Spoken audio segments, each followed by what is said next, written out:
Welcome, everybody, to the Terror Dome. It is so hot in here. Whew. God, I love Budapest in the summer. So glad I'm here for this wonderful heat wave we have in Europe. Southern Europe is baking. Okay, Central Europe, whatever. Do we have sound, please? Let there be sound. Oh my god. There is sound. There's sound. We're good. Camera, lights, action. Welcome to our Ice Bucket Challenge stream. It's crazy, man. I am just not used to this kind of temperatures. I mean, if you live in somewhere like Florida or Pakistan or India, I guess you're used to it, but I am not really accustomed to temperatures pushing, close to 100 Fahrenheit. Anyway, alright. It's like body temperature. It's body temperature everywhere, so that's good. My computer loves it too. So what happens when the outside temperature is the same as our body temperature? That's where we start to overheat.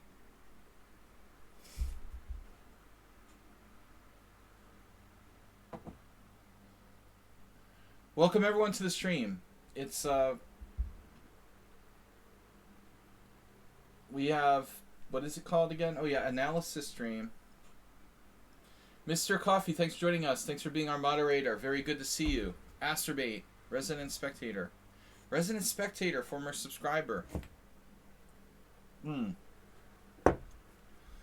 Resident spectator, you had a game submitted for the stream. And I will honor that, because you were formerly a subscriber. Alright. We've got... Although I messed up. I was supposed to put your game, I accidentally put Richard Smith game twice. Alright, delete. Unless Arsenal fan messed up. Let's see. Did he send me the wrong link?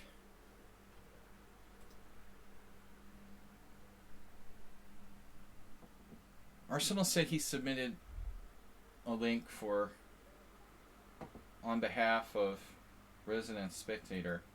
Let's see, copy.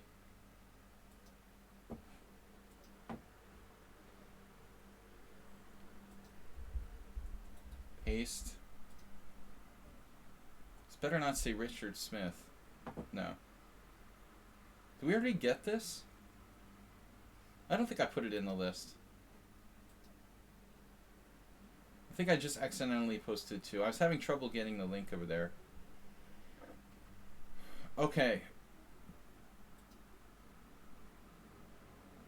My computer is not happy with body temperature in the room.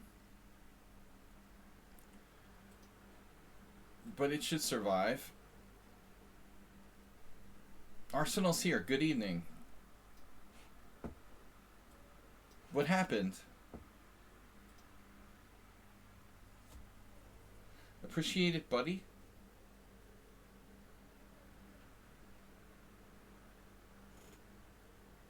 Cheers. I'm a little slower than usual due to heat wave. Alright, we're going to try to get through this. GM Tranquilizer rating with a party of 26. GM Tranquilizer, what happened? What happened today? I didn't follow. Thank you for the raid, sir. Check him out, GM Tranquilizer. Grandmaster Vital Evente. Streaming every day here on Twitch when there's Candidates Tournament. Obviously following the Candidates Tournament. I think it's over, man, right? Is there anything that can change? It looks like Nepomniachtchi's wrapping it up. I didn't see the games from today. Or was today an off day? Nepa won again. Jesus. Boo. This is over anyway. It was over anyway. Caruana hit the rail. I mean, I think the Caruana, I don't know what your take is, but I was saying that I felt that Caruana's game against Duda was basically Caruana Caruana like degenerated to like 2300 level. He became like a weak FM in that game against Duda.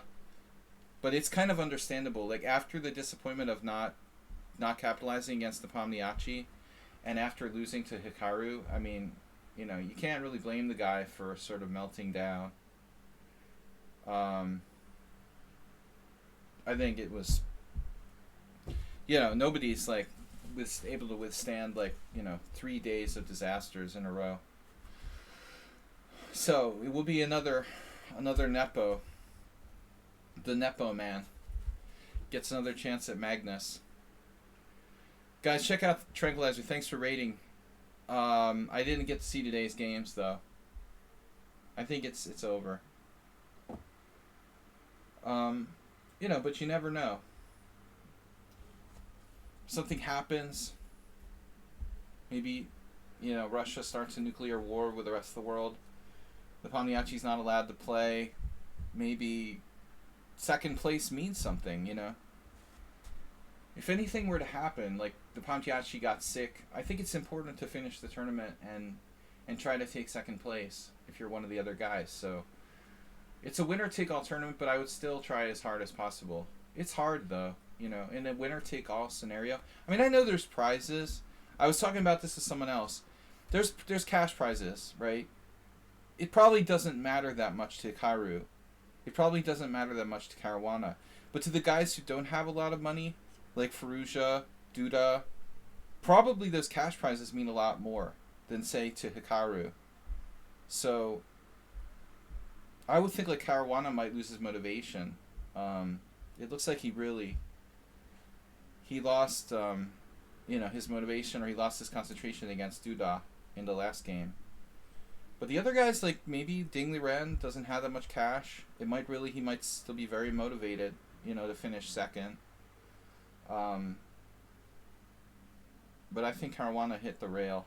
So, anyway, guys, we're here for analysis tonight. I've got games from Korodai, Yabatis, Richard, Sumaher, Acerbate, Resident Spectator, and latecomers. What about latecomer submissions for the stream? Or perhaps I missed someone. Another thing, I don't know if Levante is still here. Is Tranquilizer still in the house? He might have been tired and left, but I wonder if it's as hot in Bucharest as it is here in Budapest. Dude, it's like brutal.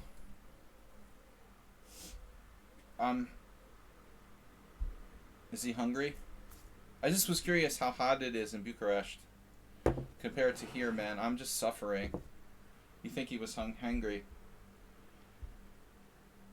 Romania has a more diverse climate than Hungary, so there's a lot more mountains and stuff in general. We're in a freaking bowl here. I would think like the weather would be quite different.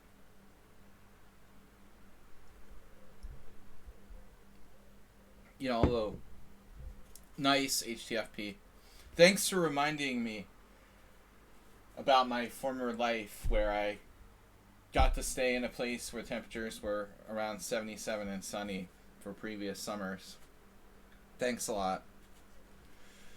Although it can get hot in Massachusetts, it's much more livable, and that's why I would get the hell out of here every year for 10 years. Now I'm exiled. All right. We will accept a couple more submissions from latecomers. We're going to start. And there's no rain in the forecast for a couple days.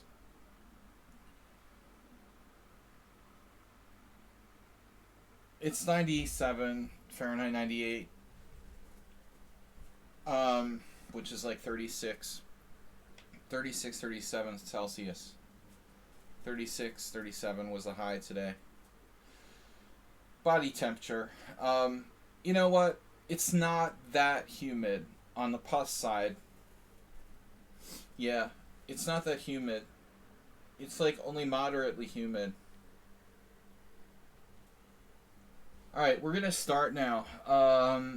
If I pass out or something, please call emergency services. Ripun Bansal. Ripun Bansal is on the list. He should be on the list. But he submitted a game right. You're on the list. Mule Skinner is on the list. Okay, so we've got actually 8 games. Thanks for reminding me, Repunj. Repunj and Mule Skinner should be in the list on the early side. We can start with that. We'll start with Repunj's game, and then Mule Skinner, and then get to the rest. That gives us 8 games to go over, plus maybe 2 additional submissions. But I mean, with the heat, I don't know how long I'm gonna survive. I'm gonna put the beer in the fridge because it's gonna get hot. So, ST Brown. ST Browntown. Copy. Is that a game submission for you, sir? Let's get these submissions sorted out. Take him ST Browntown. I have one more. Room for one more. Astrid, you live in Las Vegas where people like live with heat like this outside all day long. I don't understand it. But you have air conditioning. Our air conditioner is busted and it doesn't work up here anyway. There it is. But this is good. It's like good for me losing weight, you know. It's like living in the sauna. I can lose weight. This heat will force me to lose a few pounds in water weight. But anyway, yeah, we're going to start with Repunj's game. Unfortunately, Repunj and Mule Skinner make it difficult. Hi, Saji. In the stream 2 weeks ago, you forgot to analyze my game. Dude, but it would be easier if you would submit the game properly. One of the reasons why I forget to analyze your game is if it doesn't go in the study. It's much easier to forget it.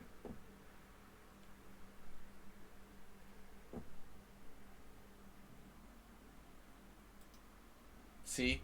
I can't put it in my study, so you're not submitting the games properly. That makes it difficult for me. Now he's even moving the pieces.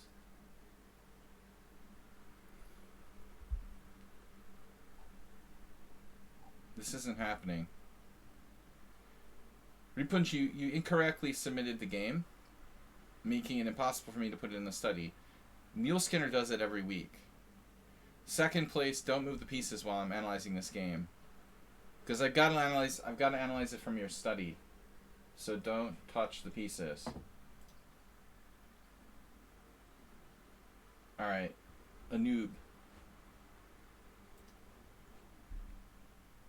A noob. I could actually fix that myself. Let's unsync. If I unsync, he can't move the pieces. All right, we can avoid that problem on our own. Daughter messing with stupid fidget spinner. One of my opponents in a tournament was playing with a fidget spinner a couple years ago when they first came out. I wasn't happy about that. You know, I didn't bring it up at the tournament, but that's... Yeah, this was like a young adult, you know, doing it. You don't do that at the board. But your daughter doing it at home, I think we gotta like have a little... We'll give her a little slack.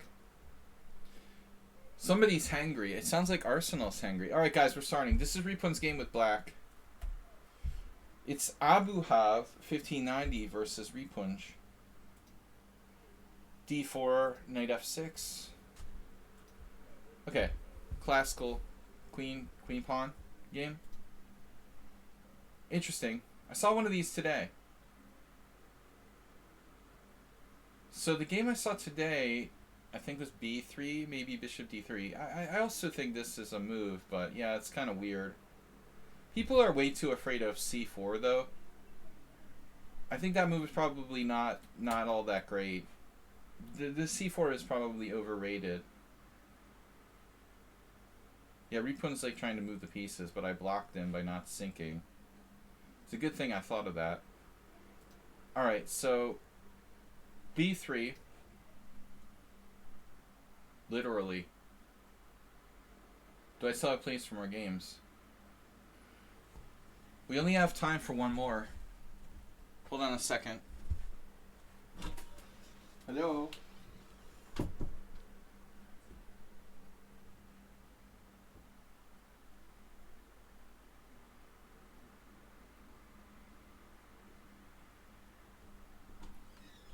I had to tell the neighbors to shut up. Alright, so...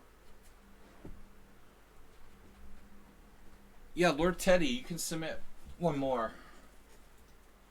After that... Wait, Morales, you already submitted a game. Why is... Oh, Morales is submitting a game. I'm thinking Mule Skinner. Oh, no. Lord Teddy and Morales. So we'll get to as many as we can, but I might pass out. Well, Mule Skinner got it in first. So, Lord Teddy, if you submit a game, we'll see.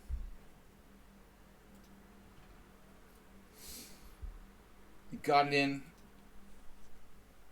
It better be placeable. Placeable in the study. Nice to see Mule Skinner actually. I mean, God, Morales actually is playing chess. You are Koridai. Yeah. All right. You're Koridai. You're not a subscriber. You should be a subscriber. All right. Were you? You were. Okay. All right. Very good. So, but you're still not first. All right. We're doing Repunj games first, and then Morales. They actually submitted these long ago. I was there, but I lost my place. Damn it. Guys, I'm going to the World Senior in November. Please donate via Streamlabs if you want to support my effort to play in the World Senior Championship in November. Become the youngest ever World Senior Champion and Grandmaster all at once. Pardon. Please... As in elderly. Yeah. The young elderly. I can be the first middle-aged senior world champion of all time. Oh no, I'm echoing again? What? Mr. Iced Coffee tipped $5.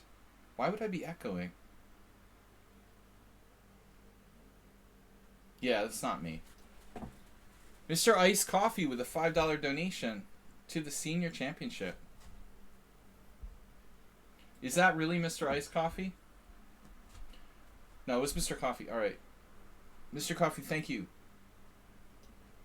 We're getting it up to 35. No. Wait.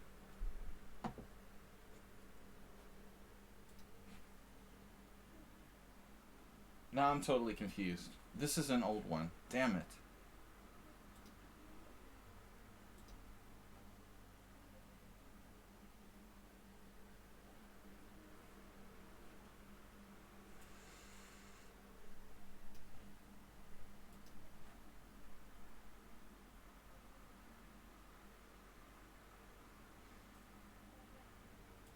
Alright, we're not sync.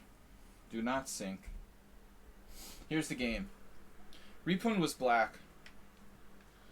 Assume everyone is your age. Look, I've been 39 for the last 10 years, and it got kind of boring. It's getting boring. So it's time I started accepting getting old. I've been 39 since I started streaming like 5 years ago. Now we're gonna be... Yeah, I need like a bandana. This is like my ice cloth. I'll look like the Mora Gambit dude. No, seriously. It's very hot here. I haven't even started our first game. Okay, we just started our first game. Guys, anyway, Mr. Coffee donated $5. We got the World Senior Champ, CC Italy, November, 50 plus group. $35. We're 1.75% of the way there. Online chess is like 28 years old, and I've been playing it since the inception. HTFP.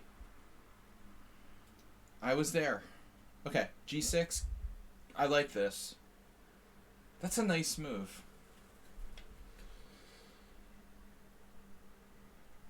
You know, interesting question here for black. Why not exchange on d4? Why ask why? I mean, I've played this type of position many times. Is there anything really wrong with CD? Let me turn on the Opening Explorer. There's nothing wrong with CD. It has a good score.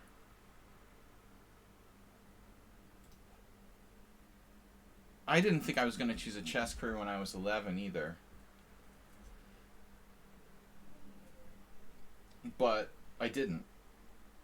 I didn't really choose to be a chess player until I graduated from college, and I didn't get another job. So I would say I was like 22 when I decided to try to do chess full time. I didn't have that idea when I was 11, when I started playing chess. But anyway, alright, so c takes d is a good move.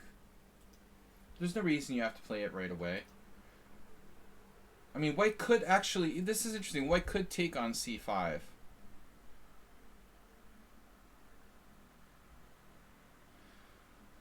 SKA234. Probably not going to do that because I'm having a heat wave meltdown. But normally I'm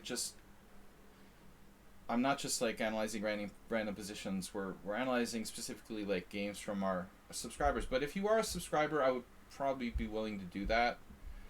But I don't really like solve studies on the stream. This is more like game analysis. Alright, we got g6. I think d takes c5 is reasonable. If you take on c5, you guarantee your bishop can have an open diagonal here for white. Now I think, you know, it's like it might even be too late. I mean, some people will take with the bishop on d4. I have definitely seen people are willing to go this way, you know, just take with the piece. Although at this point probably like taking with the knight is viable as well. It's not crazy to take with the bishop here and lose a tempo, but also not ideal. Alright, bishop g7. What about this, though? I don't really like this. We get the pawn back with queen a5 check.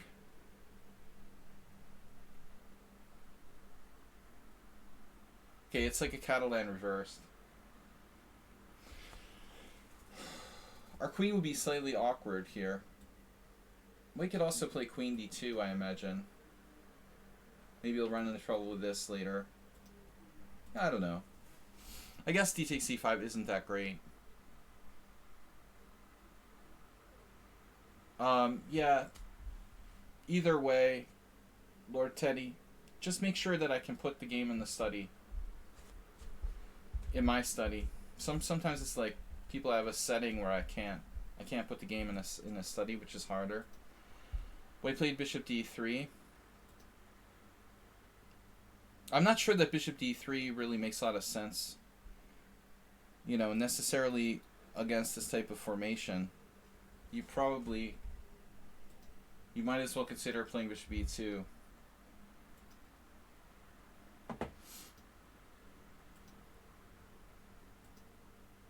Stopping knight here. Wow, it's a Volokhitin game, the foot kicker. So, yeah. Okay, now you gotta do something. I mean, I would think c takes d. You can't let him take on c5 now. This is no longer a gambit. He's seriously threatening to take that pawn. So he took. Volokhitin here played knight d7. I mean, this move is interesting, but I also kind of feel like you're pulling the knight away from the center, you know. I'm not sure that knight d7 is that great, objectively. It's a move. And Volokitten beating a 2200 isn't really a big deal. H4. That's what the London system guys would do.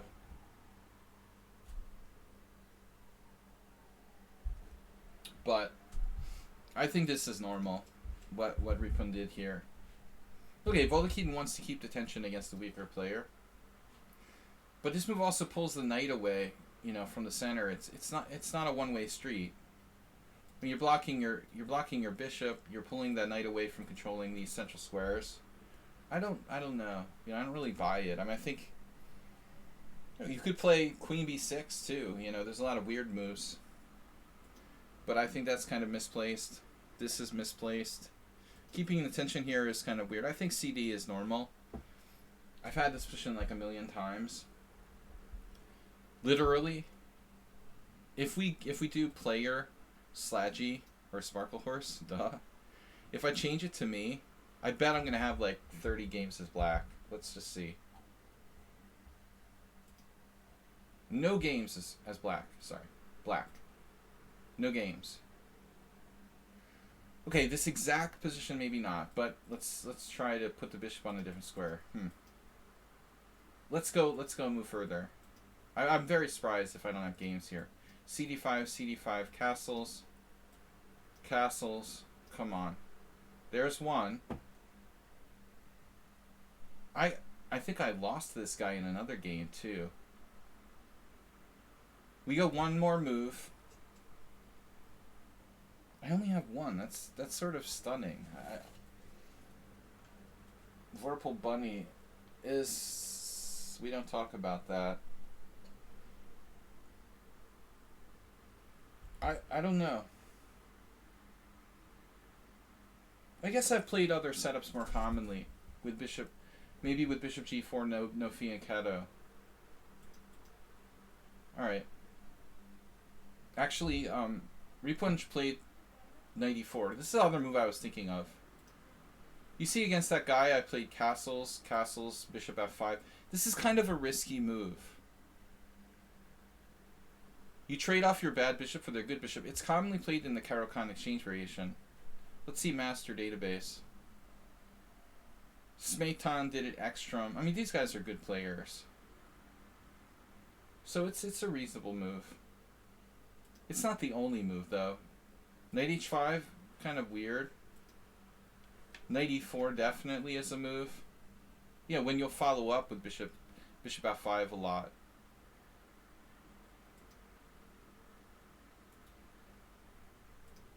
Okay, anyway. I like the way that Repunch played it. Knight e4 is a tad early, but I don't think that white can exploit it.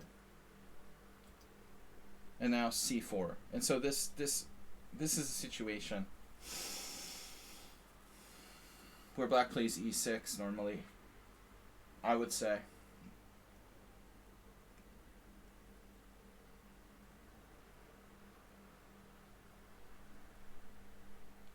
It's a Tarash reversed. You're playing the white side of the Tarash. You know, I still think in most cases, white's bishop will probably be more commonly on e2 against the fianchetto.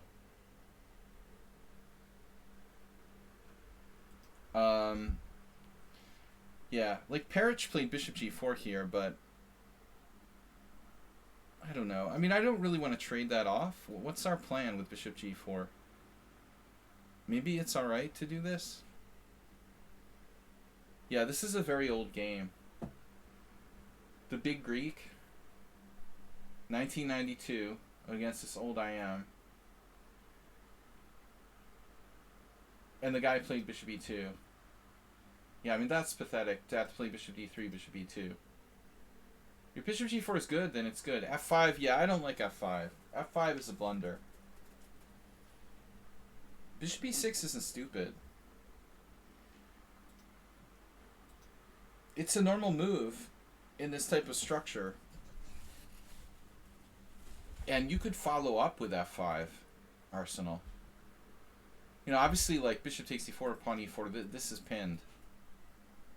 But I'm not sure. Yeah, it looks like a reasonable move.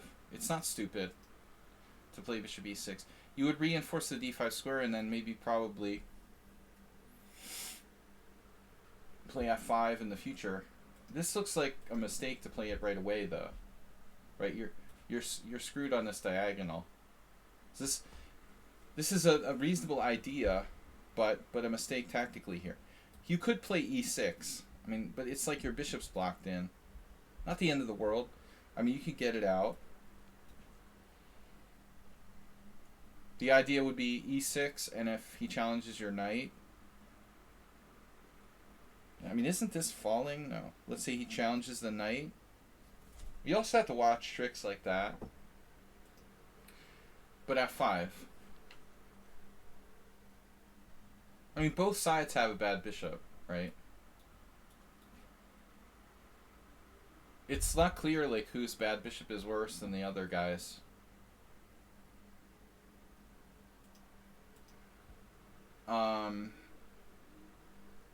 Yeah, no, I don't think, Rich, that this is a stupid idea. We could also push past. Of course, it doesn't work yet because of the tactics, but you've got to watch that queenside majority.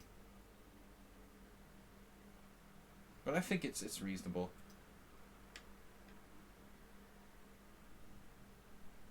This is just a blunder. He can't take on d5 because of bishop c4. So, big problem. Although white has slightly jeopardized their pawn structure, right? I mean, I'm assuming like this is a blitz game, so we shouldn't overanalyze it. But these doubled isolated pawns maybe aren't that great.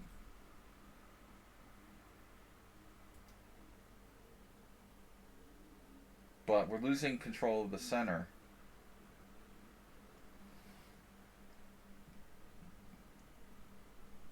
Yeah, he doesn't want to give up his bishop, though. Arsenal's saying chop on e4. I mean, that's a valuable piece, though. I agree that it's possible, but I think we consider it, but it wouldn't be my first choice necessarily. Yeah, you can do it. You can do that if you want to. You can take here, knight c3. Black's probably groveling for a draw at best. But, you know, you got to appreciate that at the end of the day, this bishop's pretty strong. You know, even if, like, white's up... Actually, white's not up a pawn here. No, white is up a pawn here. Arsenal, you might regret trading off your white square bishop. You know, that's the thing. You might live to regret that.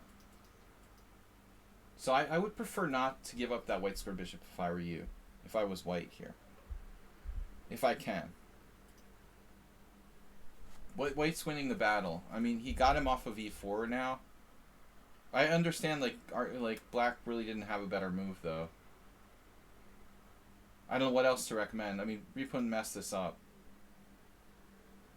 And now here, and now here. But, I mean, the damage is done. Like, we have a serious disadvantage with black here. Because of the e5 square and the half-open file. You know, our bishop's blocked by the f5 pawn. So, I mean, black is lucky he's not lost material, but I think that black is worse. Still, you might be able to play f4.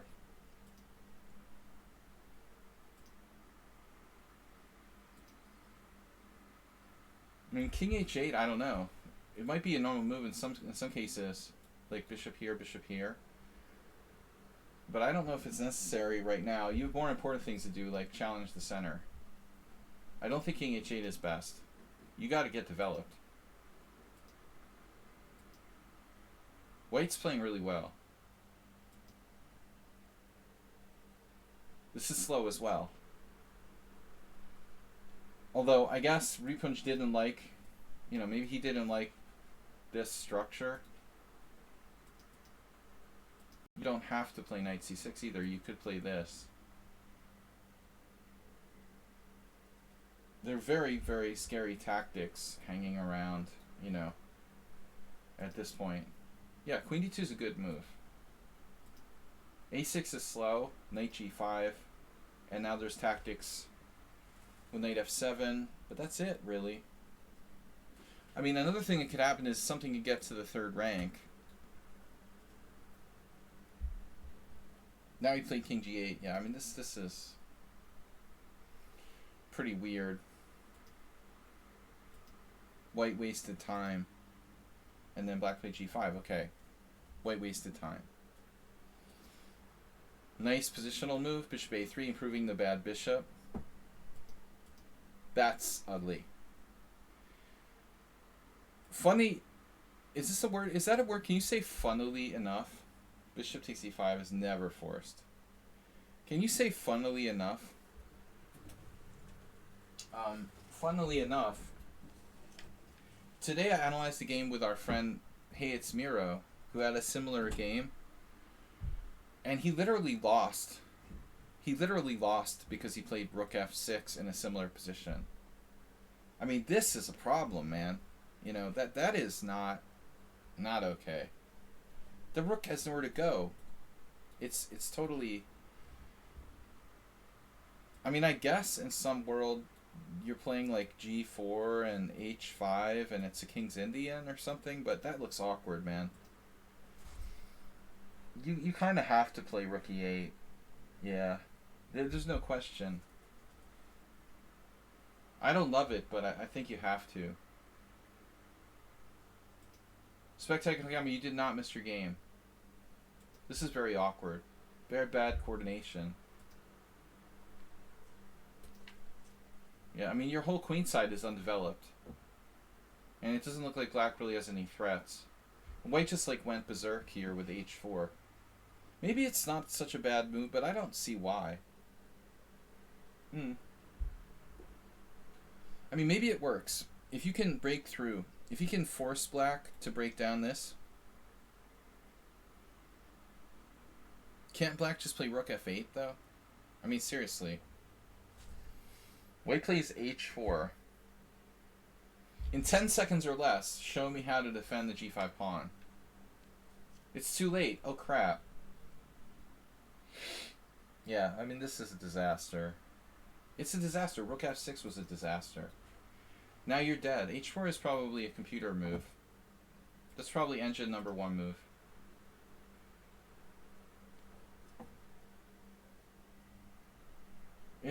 It's number 1 move, engine. Yeah, not surprising. Is white an engine? It's a possibility. You know, I don't think that h4 is a move that a lot of players would find. First I was slightly surprised by it, but the more I thought about it, there's just no way to meet it, you know? It basically breaks down the whole structure. That's a computer move. And now black is just lost.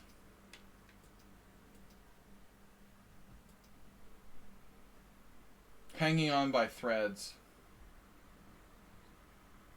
I honestly would be surprised if like g4 were winning. No, like that's kind of risky.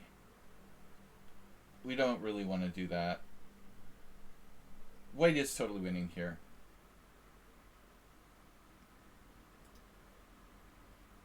Feels kind of computery, white's play. Coordination. Yeah. Cutting off this knight. Is white an engine?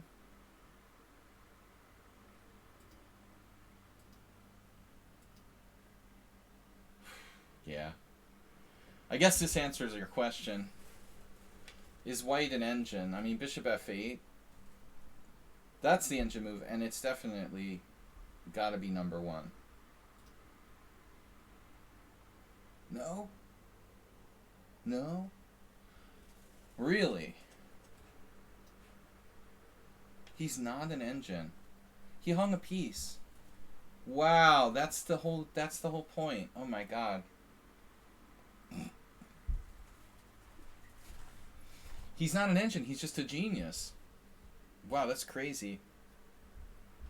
1590, and he played like a computer, then hung his queen. Wow. The guy really, the opening wasn't anything special, but his play after that was extremely good. You know, I'm seeing a lot of this. I think it's the internet. What's amazing is how people are so inconsistent. It never used to be possible. I mean, people do drop their queens from time to time. It's understandable. But I really was believing that white was a computer. Till he played this move, which even looks like that's a fantastic move to come up with. Why wouldn't you just like take the rook? I mean, you're just totally winning. Queen takes, knight takes, king takes. You're up the exchange in a winning position. I mean, seriously. It's like he's being fancy by playing bishop f8. I thought it was the engine move because I didn't even see he was like dropping a queen. I was like, whoa, I didn't even think of this move. But what's amazing is I'll play people who are unrated. They play maybe 25 moves, like 2100 plus, and then they just like drop a knight, you know? I mean, that's weird. You know, it never used to be like that.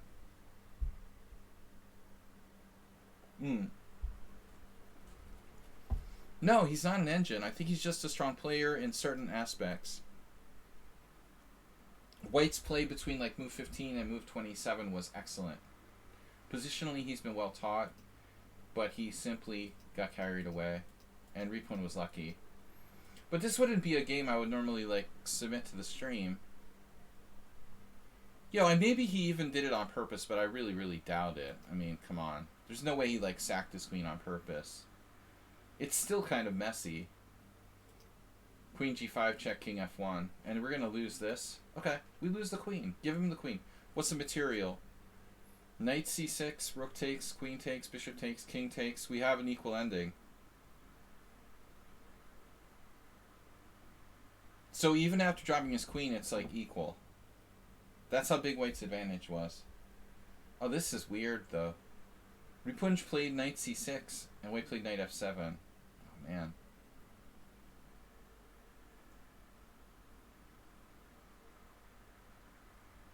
So knight f6 may be a blunder?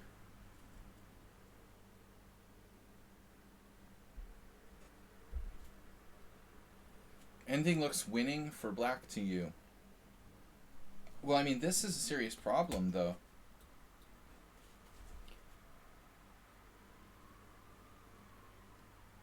I mean, what's going on here? We have a rook, and what do we have? A rook for the queen. We have a rook for the queen, but if we gain a piece now, we have a rook and a piece for the queen. The point is, like, white's material advantage or disadvantage isn't that big, you know? What's the problem, king g8? Well, we're losing a piece.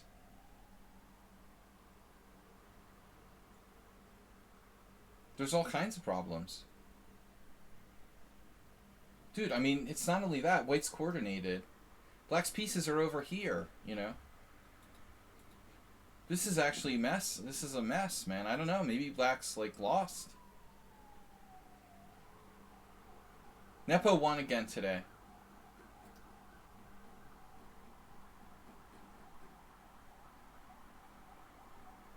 So it's over.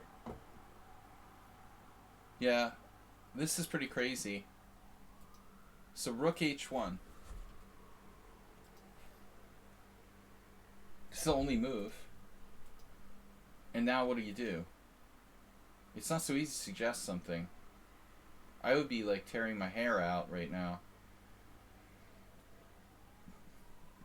It's possible like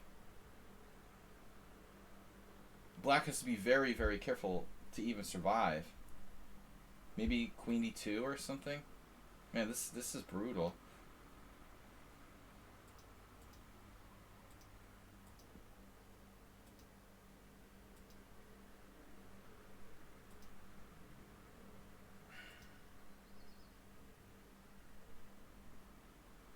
So it just got totally stupid and random. After knight c6. Why don't we just like take here? I don't understand.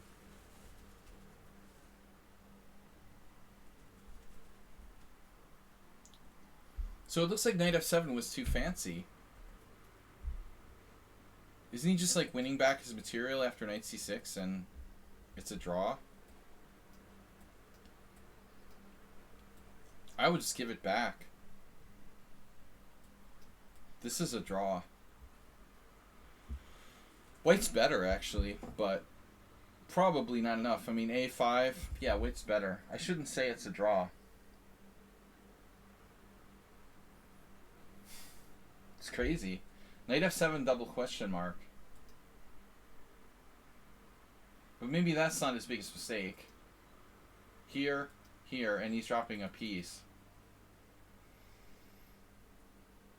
That is a serious mistake. You think knight f7 is fine? Well, I don't really like wasting a tempo to put my knight on f7.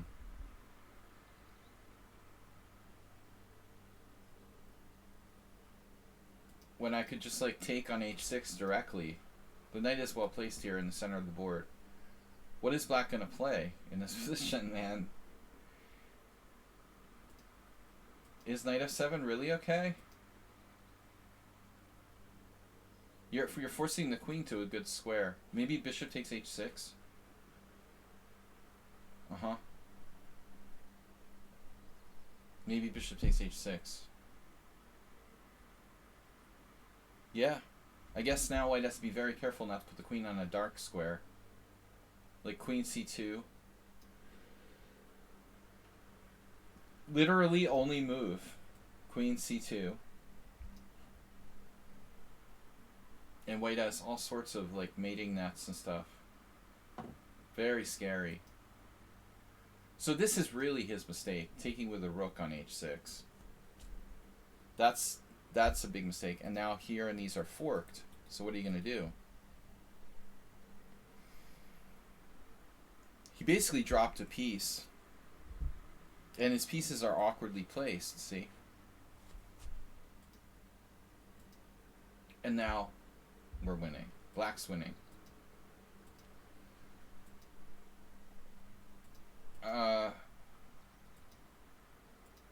Like this doesn't work?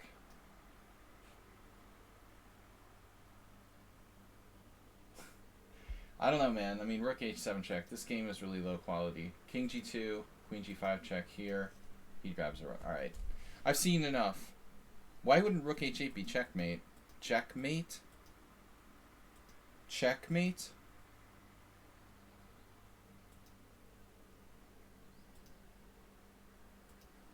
If this were defended, it would be.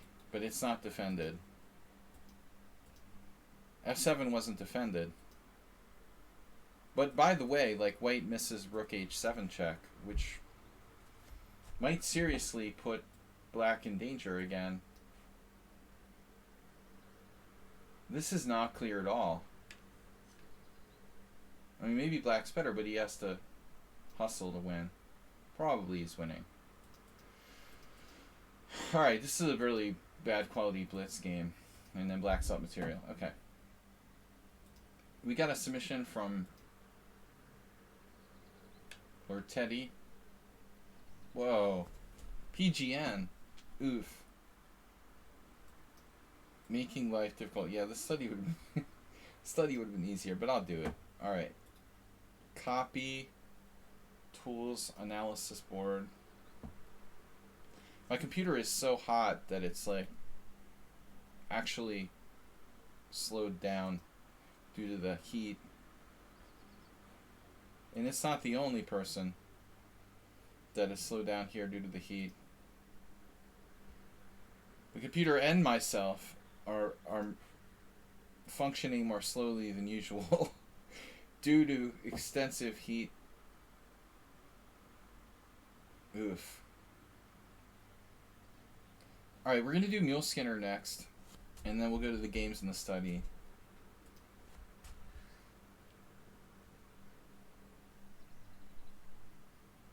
I do need a degree meter in my room, man. I would like to know how hot it is.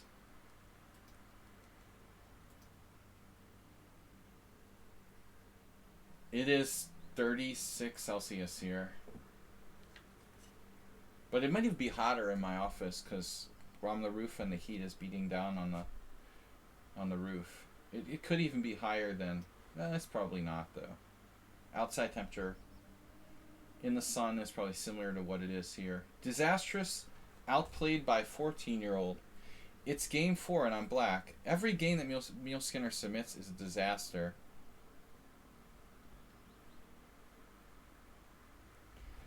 Disaster number 4. Because he only does disasters. Alright. Mule Skinner, you got to start getting some overrated opponents. It's your game now? Nope. Nope.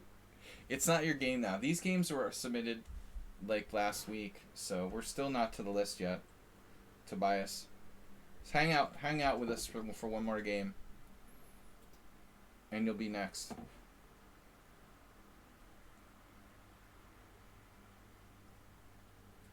Yeah, I played Magus when he was 15.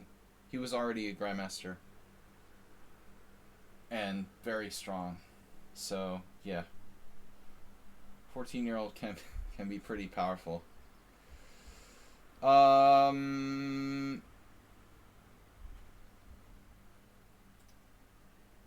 SKA234 is followed. Guys, support my effort to go to the World Senior Championship. We have 136 days to go. Is that right? 135 days. 135 days. We need to raise $2,000 in 135 days. Can we do it? Can we do it? Help us raise money for Slaggy's World Senior debut.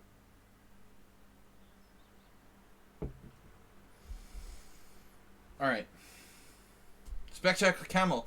Gifting 5 Tier 1 subs community. Even better. By gifting 5 Tier 1 subs community, Spectacular Camel just he just brought 5 new viewers who can later donate. People like Bob Sakamano72. Viewers like, why so serious? Interesting. Alright. Gotta keep up with the Joneses. Anyway. Bob's friends. All those viewers who are secretly watching.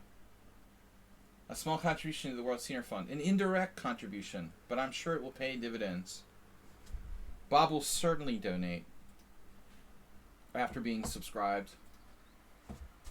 Okay, so we've got Mule Skinner's Disasters. Black against the 1692. 1692. That sounds familiar. No? Christopher Columbus? That was 1492. Alright. Anyway. Knight c3. Yeah, 1692. No. Columbus was 1492.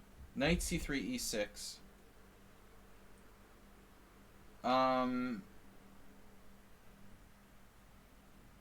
Yeah, Mule Skinner can play this, but the best move is d5. You know, honestly, Mule Skinner, just listen. If you're out there, d5 is stronger than e6. Should you consider going outside your normal, going outside the zone? In other words, should you play the best move, or you should play the move you know the best?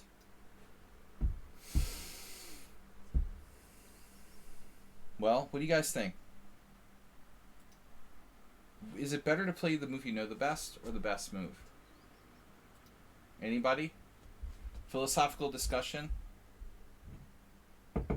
d5 is the best move. Hands down, no questions asked. Play Poker Belly says the move you know the best. We have a disagreement. Xvillian said the best move. It's a tough one. You know, it really is. d5 is black's best move. but Mule Skinner can transpose to the French, which he knows better. Yeah, it may be. I would side with him on it. You know, I might side with him. Maybe understanding the position is more important than objectively playing the best move.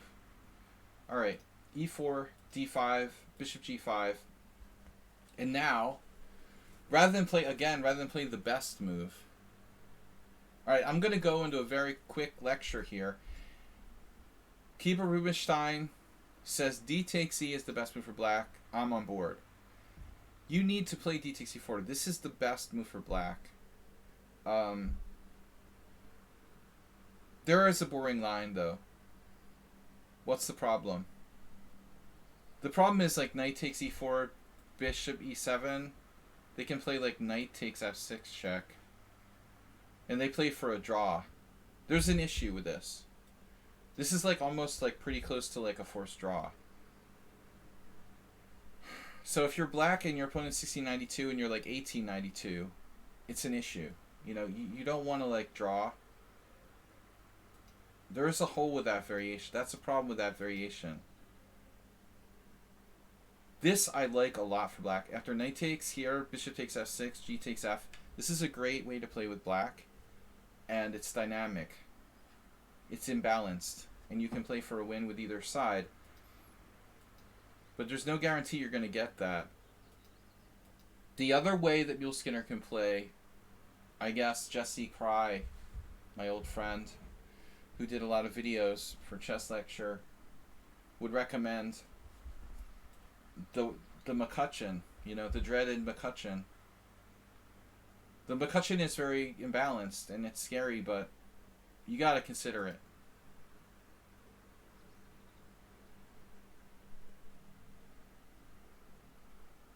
Thanks, Bob. Don't forget, support the senior champion, future world senior champion. But anyway, Mule Skinner played an interesting move. Like, this is apparently a gambit.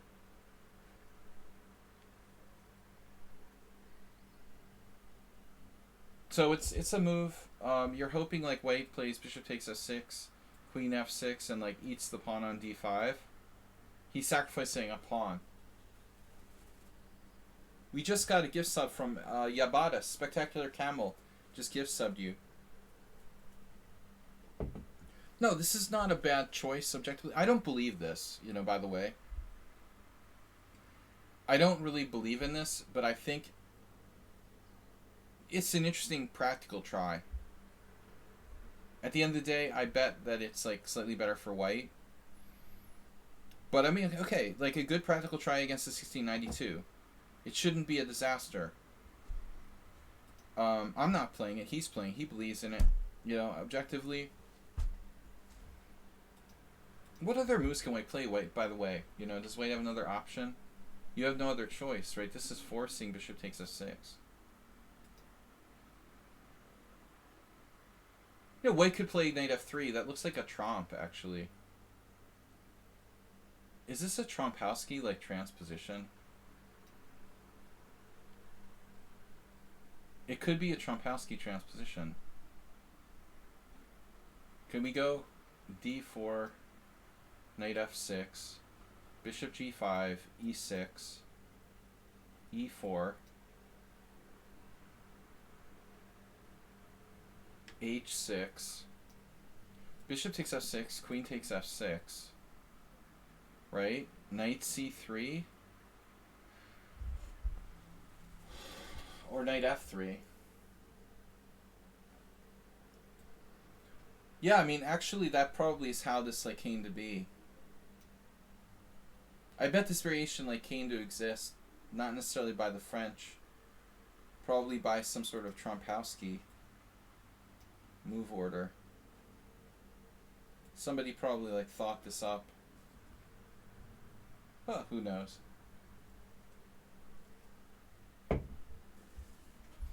It's a coffee house pawn sacrifice. The computer will laugh at you. Half a pawn.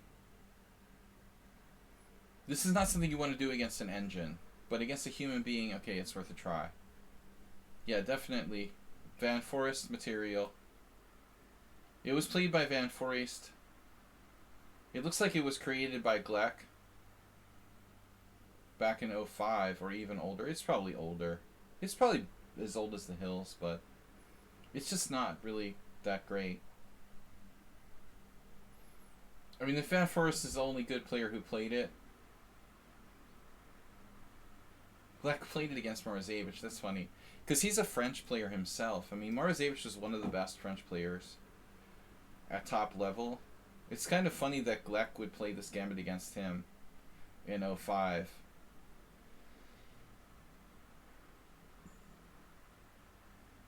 Look at this guy. Haria played it against Bacro. That seems like a good idea.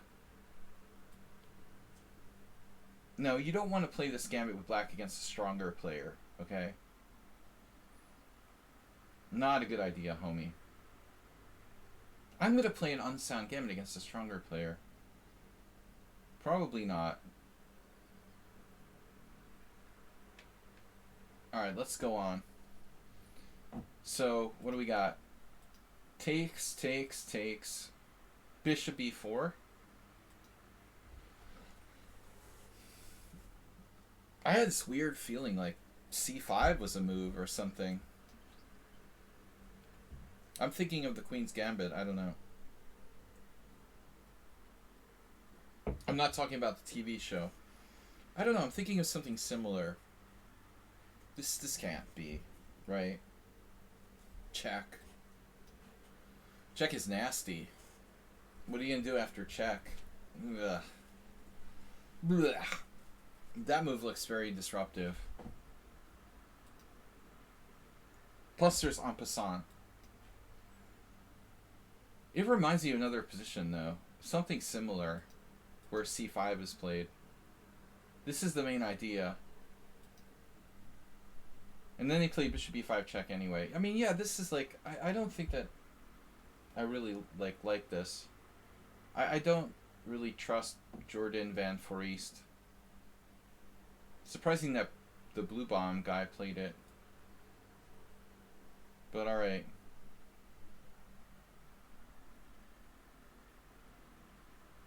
It's been played here and there. I mean, I think for a blitz or rapid game, it's okay. But I wouldn't play it in a... I wouldn't play this in a slow game. Yule Skinner. D takes c6. It also depends on your opponent's style. You're playing a kid, maybe you don't really know them. A 14-year-old. Do you really... I think most 14-year-olds are probably good tactically. You know, I'm not sure playing a gambit position is the best idea. You should try to, like, beat the 14-year-old kid with like, steady endgame skill. In most cases.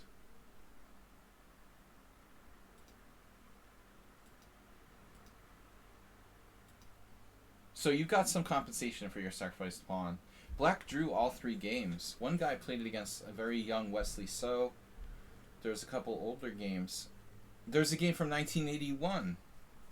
I actually beat that guy. Saivar Bjarnason was a FIDE master. I beat in New York Open. Maybe he was an IM. I can't remember. He might have been an IM. I actually won a tough game against him. It was a King's Indian. 1991. Approx. Wonder if he's still alive. He was a little overweight, and this was like 30 years ago. I know there's another Bjarnason. Maybe a relative. Maybe it's like his son. Alright, bishop e2. Kids today. c5. Dynamic. There you go. So we're following Wesley So. Wesley So's opponent. A Chinese player. Using the R. What? It's dynamic. He's got some compensation. I wouldn't play it against a computer. I still don't know if it's a good idea to play such gambits against little kids. Wouldn't be my choice. Can someone explain to me... Alright, no, castles is good. Is this a threat?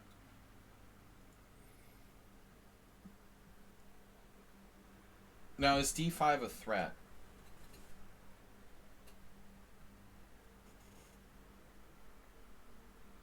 Black has an advantage on the dark squares because white doesn't have a dark square bishop. You can see the player played rook d8 against Wesley, the young Wesley.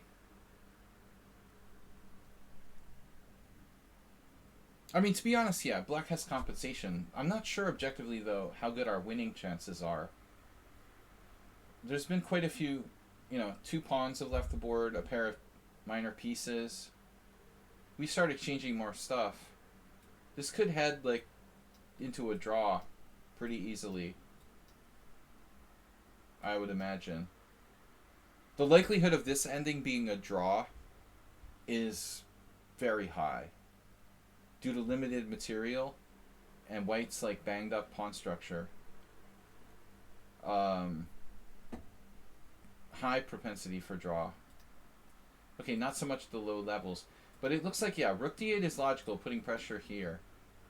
So that's what those guys played. Luis Bronstein, Argentine international master, played rook d8. That totally makes sense. So this is apparently stronger. Because if d5, you just take on c3, and you're better now. Knight b5, interesting.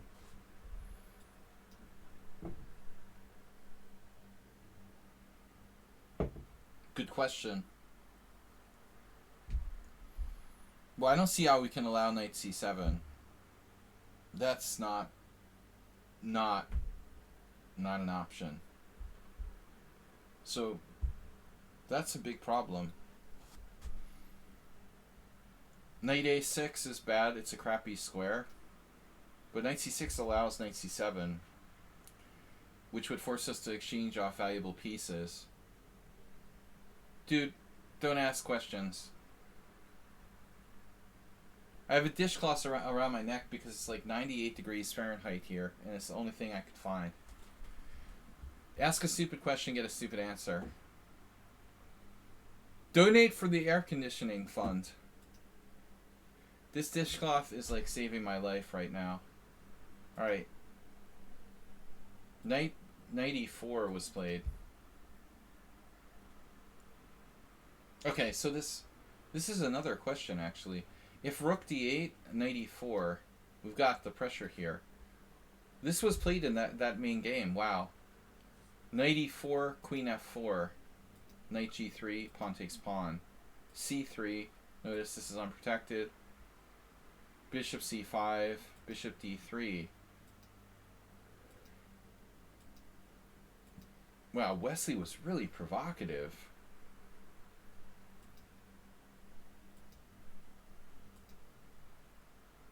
This is crazy. And now he played c4.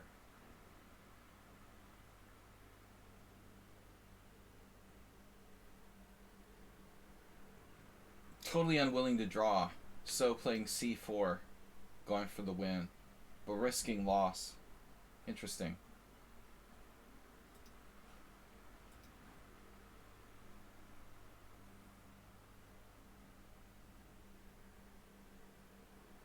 I don't understand this position. Are we in trouble, really? I thought that white was okay.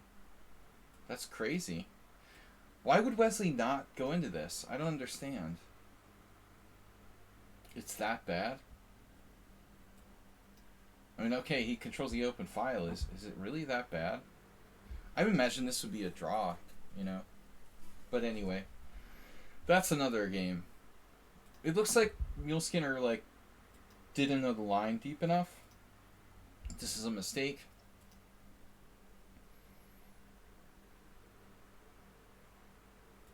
This was already, slightly concerning. But I guess there, you could theoretically play rook d8. He just didn't know the line, and he messed up and played this, allowing knight e4. I mean, you're not pinning anything anymore.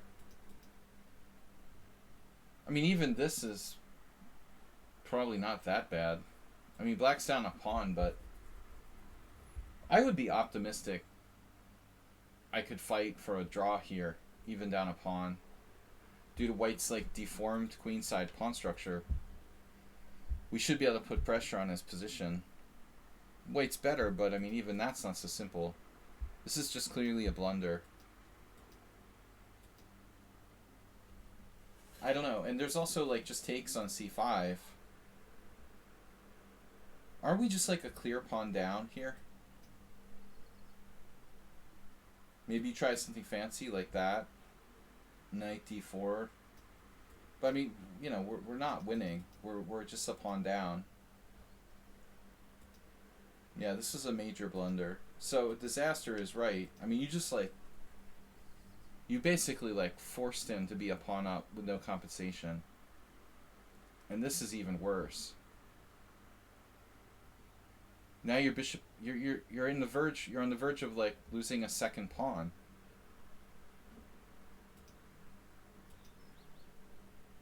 That's a weird move by White. Why would White play bishop to d3? You just like pin him with bishop g4. He's up a pawn, and he played bishop d3.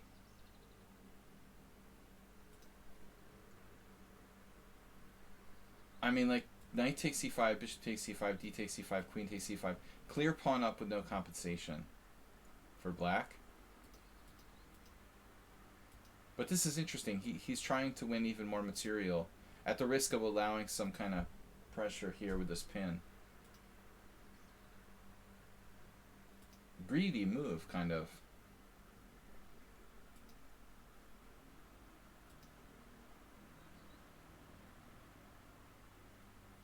So he didn't win a piece, but he didn't win a second pawn, but your pawn structure is messed up, and you've got no pressure on his d4 pawn now. You're just completely lost. Man, look at that. The only thing is he has no rook. It was a little extreme to go bishop b1, I think. Objectively, like, I think White should play bishop c2. No? Arsenal, sorry. Oh, you want to do some queen d3?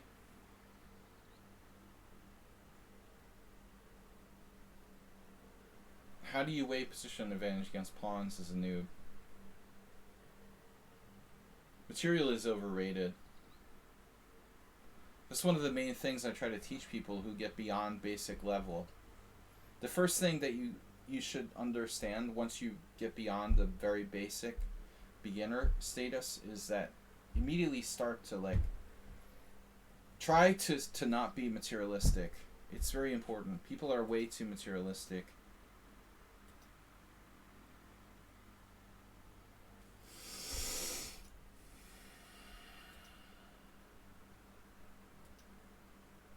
This was weird though. I mean, I don't see why White goes to this excess to play bishop b1. You know, maybe bishop c2 is more practical.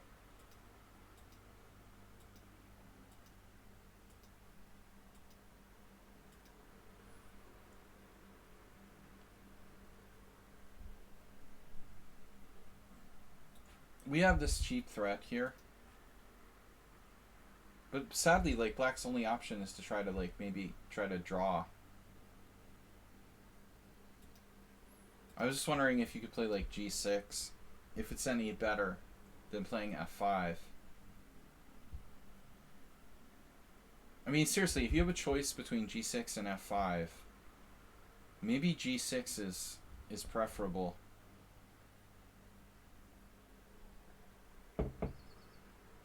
I mean, Mule Skinner's... his note with the game is like, oh, it was a disaster, number 4.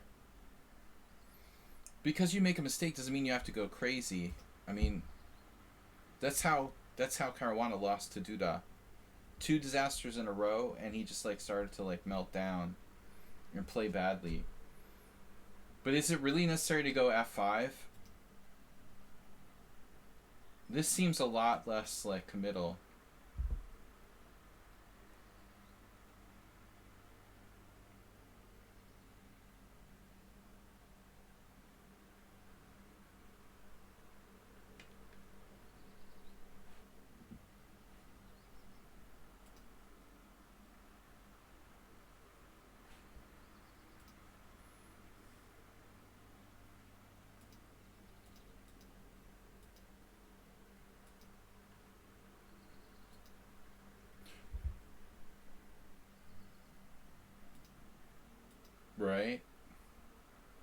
Yeah, I mean, it kind of looks like we're happy we got some messy stuff going on here. You know, White's not making progress. I mean, it's possible that Black's bishop pair starts to be something here.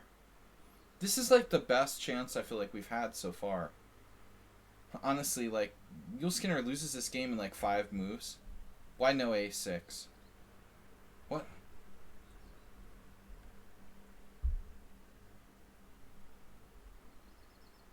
What do you want to do?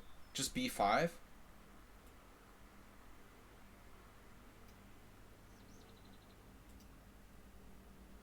I mean, he's trying to get the guy to take the pawn so he can, like, destroy his king side. I think it's a good idea. You play b5, White will probably play a4.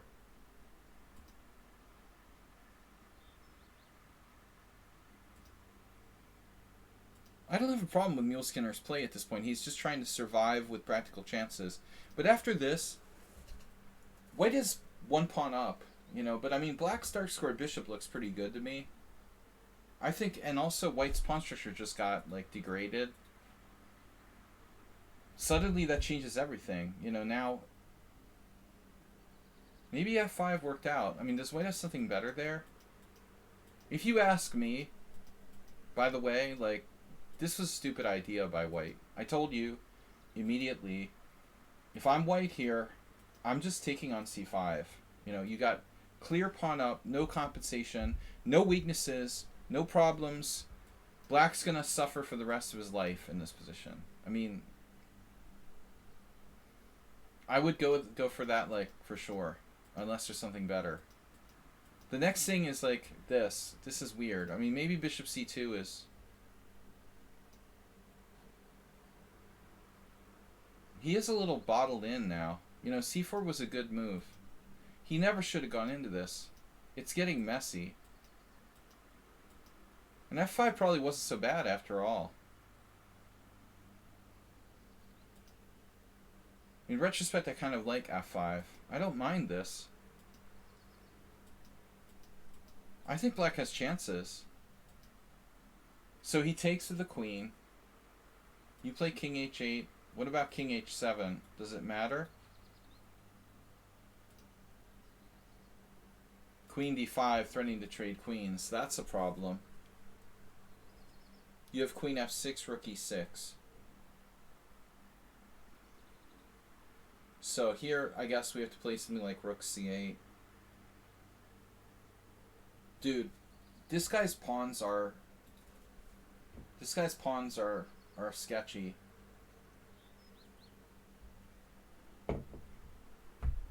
It's like the Hitchhiker's Guide to the Galaxy or whatever. Don't panic. That's the #1 rule. Do not panic. Defend the knight. Allow the trade of queens. And go to the endgame with the knowledge that you're a pawn down. But I mean, these pawns... I'm not talking about the movie, I mean the book, you know. I didn't see the movie. Screw movies.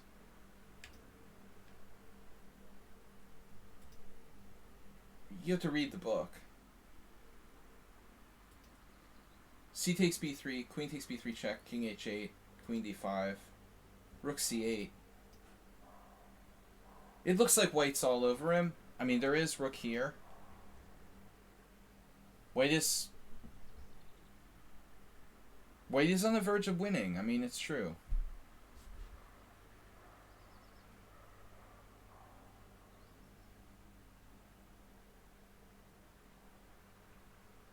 This move is very strong. Because we're going to jettison another pawn over on a6. We have knight b8, actually. It's pretty ugly. I think the hope is there, though. You know, the hope for survival exists here.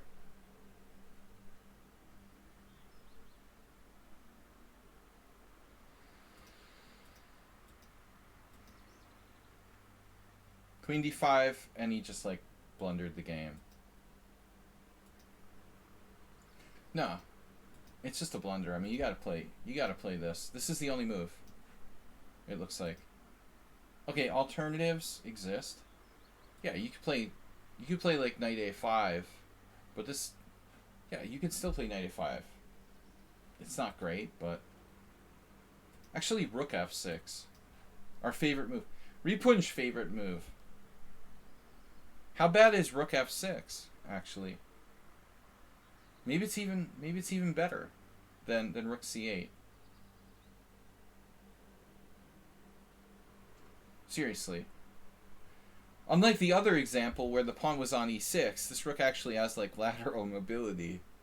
You know, it's okay to put your rook on f6 when it actually has places to go. And you're threatening like rook d6. Yeah, that was...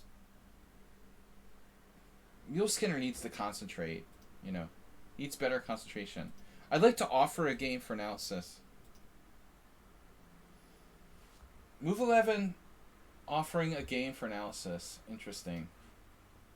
I'd like to offer that God lowers the temperature in Budapest. But it's not going to happen.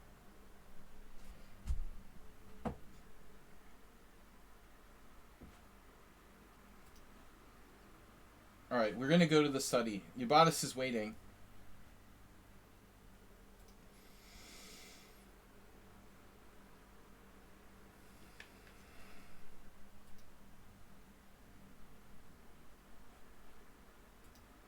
Guys, please support the efforts of me.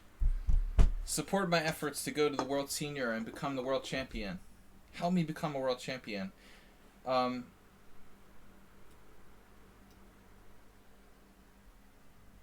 We're not to Ubatis' game yet. This is the first game. You're still not first. Kuradai was black. e4, e5, bishop c4, knight c6, queen f3. The old fool's mate. Okay.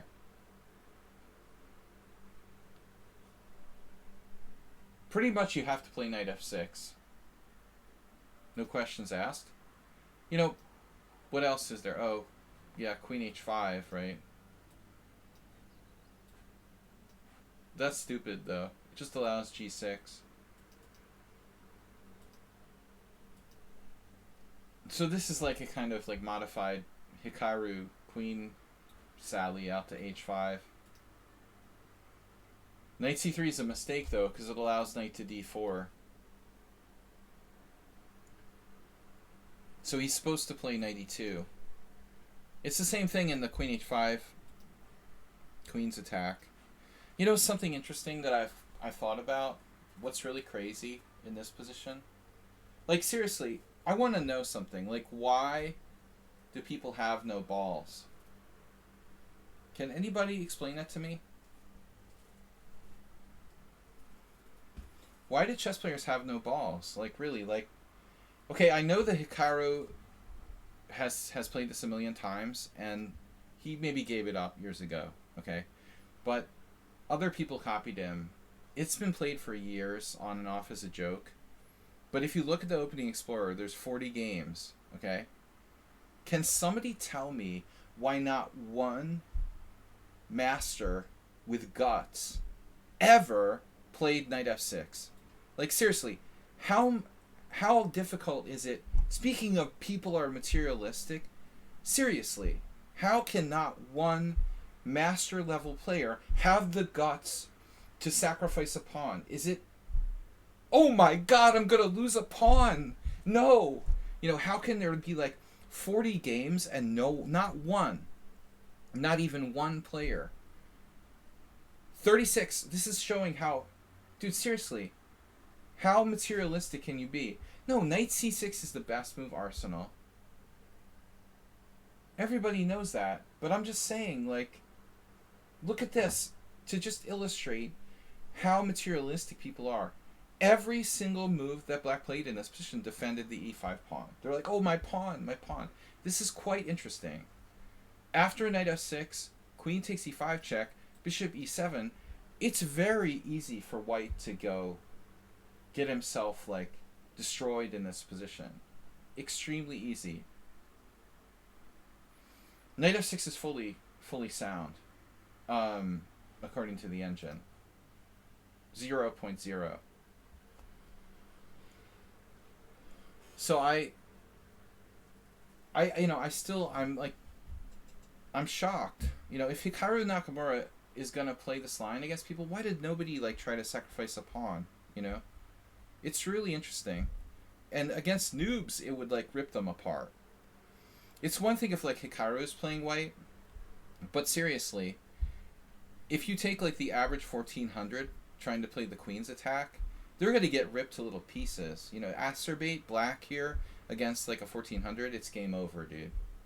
Anyone like who understands coordination of the pieces, ask Move 11 Sertabo board. Try playing against Sertabo, this type of position. Just funny, isn't it? How no one's willing to do that. Bishop c4, knight c6, queen f3. Okay, here we're forced. This is obviously... There is an interesting idea there. Wow. Speaking of gutsy moves, yeah, a lot of people are dogmatic, like 98% of them. F5? Wow, dude, I like that. That's awesome. Congratulations to Vladimir Belov. Thinking outside the box. Dude. The next time someone wants to play the fool's mate against you, you bust F5 on them. How cool is that? It's the same exact principle of what I was showing with... That's the exact same principle of what I was just showing with the knight f6. What are you going to do? Queen takes f5, d5. That is awesome. Belov smacked the 24-14 with this move. Can you imagine what kind of 24-14 player plays the fool's mate with white against a grandmaster? Okay, look at the database. The guy had done it. He had done it in another game. Wow, another guy played it and he drew with white against 22-78. Now f5 is a neat move. But this is objectively better, right? Knight e2. Now you have knight d4, and you missed it. He has to play this. Queen d3 is awkward. This is not a good square for the queen. It blocks up all of white's pieces in coordination. I'd rather, like, sack my rook. I'd rather play queen g3 and, like, sack a rook and play king d1 than, like, put my queen on d3. I mean, this is super bad here. No, but seriously, white has to play queen d1. So you missed knight d4. And you play g6. g6 is kind of weird, like, it's not efficient. Why play g6 when you already have a way to get your bishop out? It's slow.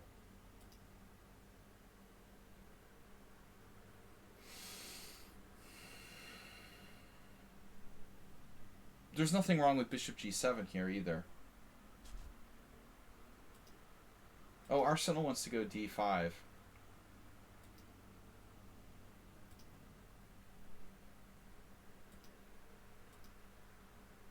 That's the spirit, Ars.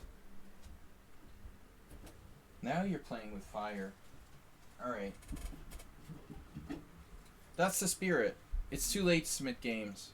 We've already gone over the limit. I'm gonna die of heat stroke if I do like 12 or 13 games. You guys have to submit your games, in advance. Unless you bribe me with large amounts of money. Ex-Civilian just followed. Spectacular Camel donated 5 gift subs, so I gotta get to his game quickly. Alright. Knight d5, g6, knight takes d5, bishop takes d5, attacking f7, queen e7, okay. He should play something to defend the d4 square, but he doesn't. For next week. Yeah, guys, check out my YouTube channel for replays. And now white played a really wild move, bishop g5. Probably doesn't work. Black was unaware of the d4 idea. This is a nice try, you know, objectively. I give white credit for being creative. And obviously if you take, it's a mess. You know, here, here, here. White's like winning. Black just didn't see this idea of knight to d4. I was joking about this a lot lately. But it's kind of a meme that I made up. The best way to defend is not to defend, you know. And this is the case, like, pretty much not only talking about like when pawns are attacked, but also, I mean, I kind of meant it for isolated queen pawn positions where, you know, it's better to not passively defend.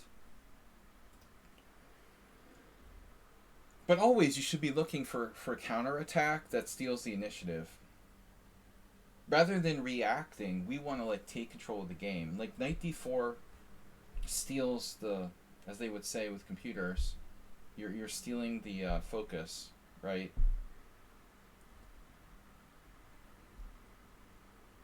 This is strong. And then if you try to keep this bishop defended, we have knight takes c2 check. So just remember that. The best way to defend is not to defend. Bishop g5, f6, this simple, you know, reactionary defensive move. It's okay. That bishop's a little out of play. Yeah, and again, like you did the same thing. So black's kind of obsessed with fianchettoing. I mean, I like double fianchettos as much as the next guy. Yeah, I mean, queen b4 check, yeah. We gotta calculate, you know. I mean, you're going off pissed here with queen b4 check. But it's probably good.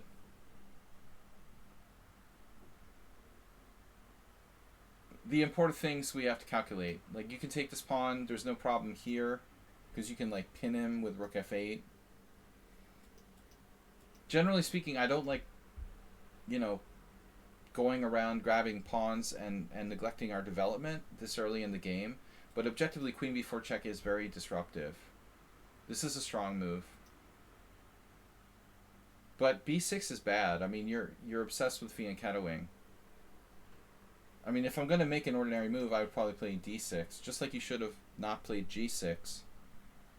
Your bishop's got development immediately. This is kind of a weird move.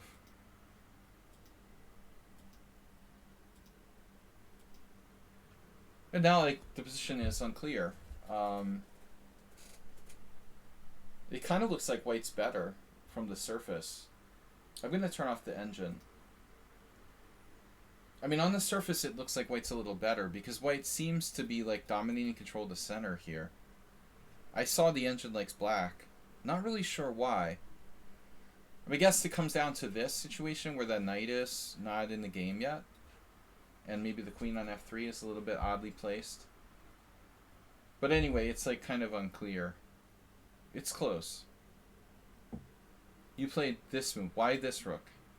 I mean, if we're going to make a rook to d8, or rook f8, probably this rook.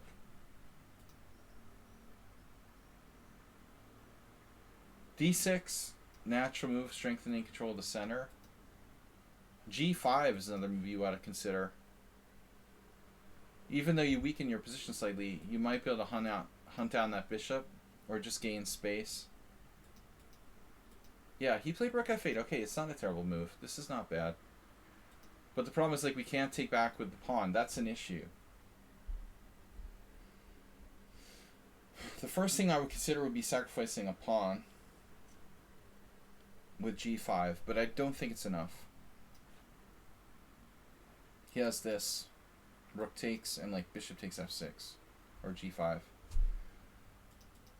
So you gotta take on e5 with the queen or with the knight, but this is a problem. Strategically, white is better. White has good control of the d5 square. We've lost our strong point in the center. Black has lost major strategic ground here by, like, losing your powerful pawn on e5. The knight could be chased away ultimately by like f4. If I were white, I don't know. I would probably exchange bishops and play queen e2. And I would be happy with white here. White is better. He has good line for the rook. His queen is centralized. He has a strong pawn on e4. White has the advantage now. But not a big one, you know, just a slight edge. Yeah, but he blundered big time. Losing the bishop on h4. Okay, interesting game. So Ubatis has been waiting. He donated 5 gift subs to the efforts of our stream to go to the World Senior Championship. Guys, check out the YouTube channel for replays if you want to watch the analysis again. I've got a load of games, so we're not going to take any more submissions. What is Chapter 10?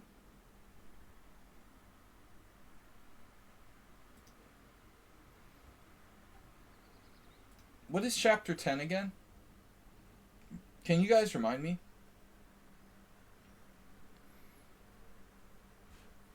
Anyway, we're on Ubatis. I made Ubatis stick around.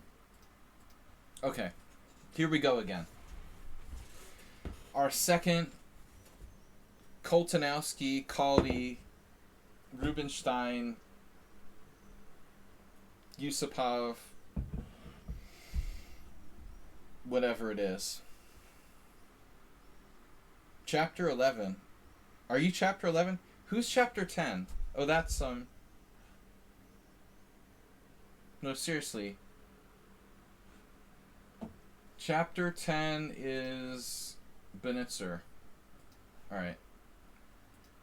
Move 11 is Chapter 11. He filed for Chapter... I'm getting drunk already. Exactly. Move 11's filing for Chapter 11. That's pretty funny. Thank you, Super. The package is on the way. Man, my water tastes like iron or something. What's wrong with that water? I don't know, man. That water is a little sketchy. Maybe just drinking Staropramen had an effect on me. Has a strong aftertaste. Not as bad as what's the other Czech beer? Pilsner Urquell. Staropramen is actually, yeah, Czech. I'm thinking it was Zlatý Basant, and that's Slovak. The Slovak version of Staropramen is Zlatý Basant. d4, d5. Knight f3, knight f6, e3, e6, bishop d3. See, this is the difference from the other game. This is a different move order. Okay. It's a different move order. Actually, I advocate Ripun's move order. I think c5 is more dynamic. Pilsner, I think, is from here. Here. They make Czech beer in Denmark. Alright. Pilsener. Pilsen. I think Pilsener is from Pilsen, probably. Most likely. I like c5 better. From Pilsen in Denmark. Alright. e6. Bishop d3. Isn't Pilsen in the Czech Republic? Or is it just me? Anyways, we all believe in our own beer. Bishop d3, c5. Fake beer news.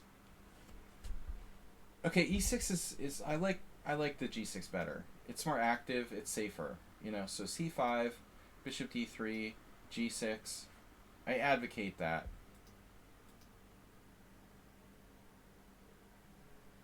But I mean, b3 is probably a better move order. Like Ripun's. That's what they all say, Spectacular Camel. Everything was invented in Denmark. It's like Russia.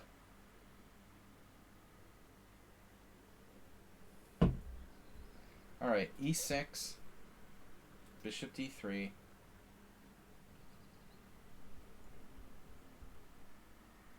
Thinking of some TV show now, where the Russian claimed that everything was invented in Russia. Can't remember what it was. c5, castles, knight c6, b3, bishop d6, bishop e2, castles. Mr. Coffee, we're going to need your expertise here. Is Mr. Coffee still here? This is like the Mr. Coffee Dream stream, where we only play like games where it's like the, what is it again? The Koltanowski, Kali, Rubinstein, Yusupov, whatever it is, setup. Study Rubinstein's games. Highly recommend it. Knight on bd2 main line. And now Yabatis played c takes d4. You can't argue with Arsenal fan or Yabatis. First rule of Slaggy's stream: you don't argue with those guys because they're always right. Yusupov plays it too. He's a late entry. So Spectacular Camel staunchly defends his decision to play c takes d, and it's definitely a playable move. But I think that we should have a general rule in place in that we don't release the tension unless it benefits us in some way. You know, and his argument is that after pawn takes pawn, the bishop on b2 is blocked. And that's true. You know, but at the same time, like, we have a bishop that's blocked in.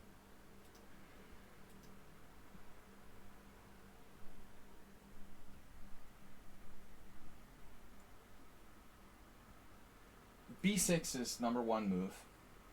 Totally natural. We're going to copycat with b6, bishop b7.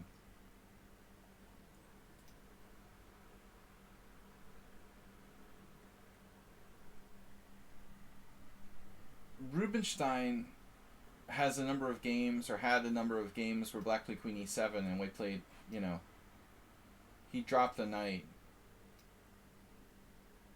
And that's it. No e5 for you.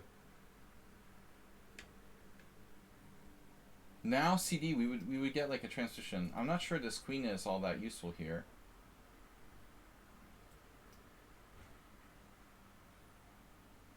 This seems to be the main line. Wow. Can you say a3? Can you say like weakness? Isn't that counterintuitive? Trading off his bad bishop for him. Oh.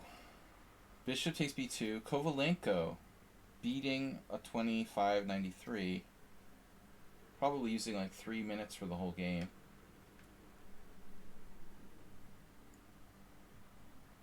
Interesting. There's a conflict of strategic concepts here. Heineken's too sweet. Alright. That is a weird conflict of ideas, though. You know, we want to make his bishop bad, and then we're like trading it off with bishop a3. Maybe white should play a3 instead of knight on bd2.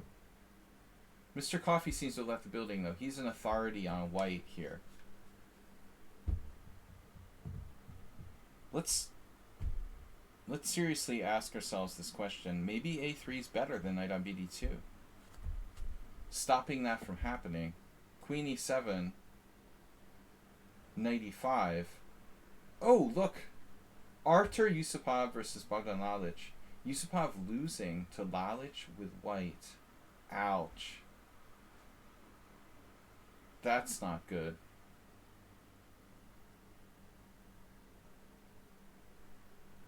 Knight d7.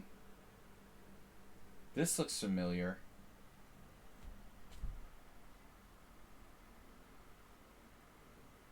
Bishop takes h7 check doesn't work.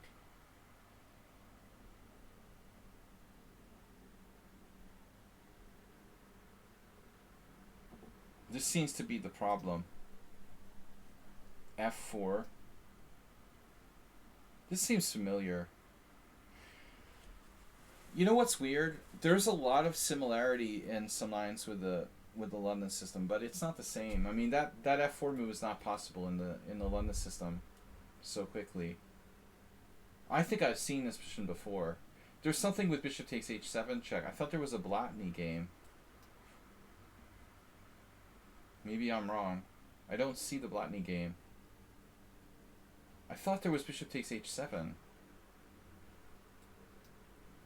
Queen h5 check. Here. Knight g6. Queen e8.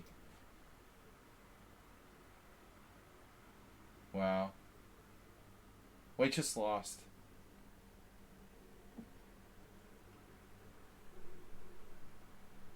You don't screw around and sacrifice pieces against Kirill Gurgiev for no reason, you know. Rook f3. Is this really working? It's just busto. Wow. It doesn't work. He sacked the bishop for nothing. Ouch. It just doesn't work. But Queen h5 does. Forces f5. And then it's just a game. Okay. Anyway, that's interesting stuff. Knight on bd2. cd, ed, queen c7. Very interesting square. Controlling the e5 sort of very important point. Stopping knight e5. And threatening to play knight b4.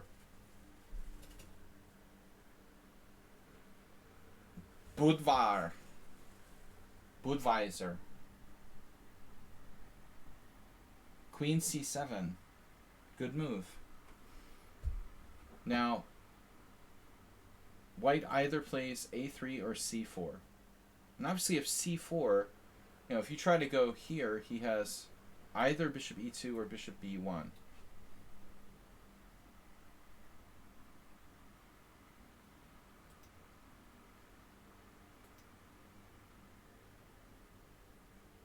c4 might be a better way to try to exploit the queen on c7 because you can hit it with a rook on the open line.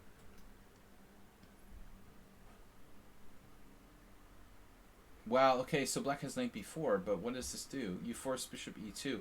So versus Carlsen, 2017. I think these guys might know a little bit about chess. So Magnus actually played knight b4 and lost against Wesley. Wow.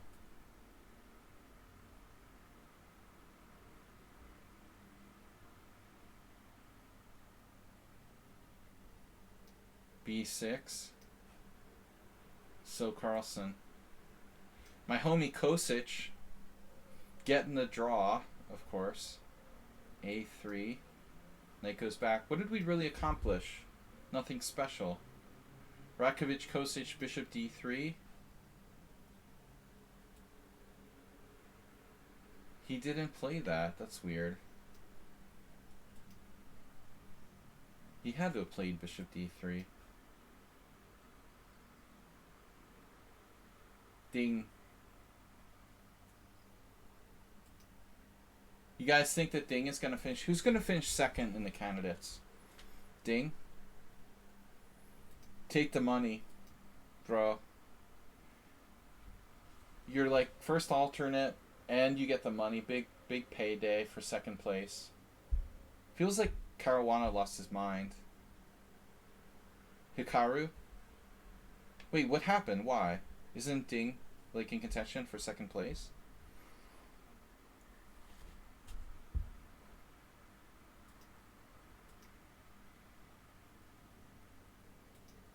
Alright, so the game is anyway queen c7, a3, and Spectacular Camel could have broke here with e5. I think this is the principled move. Takes, knight takes, knight takes, bishop takes. I mean, the problem is, like, white has a lot of weaknesses in his dark squares. There's that weird concept coming up again. This bad bishop traded for our good bishop, but all of a sudden, like, white has a lot of empty spaces in this position. You know, I don't really believe, like, white is a lot better here. It should be a draw. But I think that Spectacular Camel was optimistic to play for more than a draw, so he did the fishing pole. This is a theoretical novelty, knight g4. I suggested g3. You know, interestingly, I mean, it is possible white could later play rook e1, bishop here, and bring his bishop to fianchetto position. Theoretically. Though this looks kind of scary.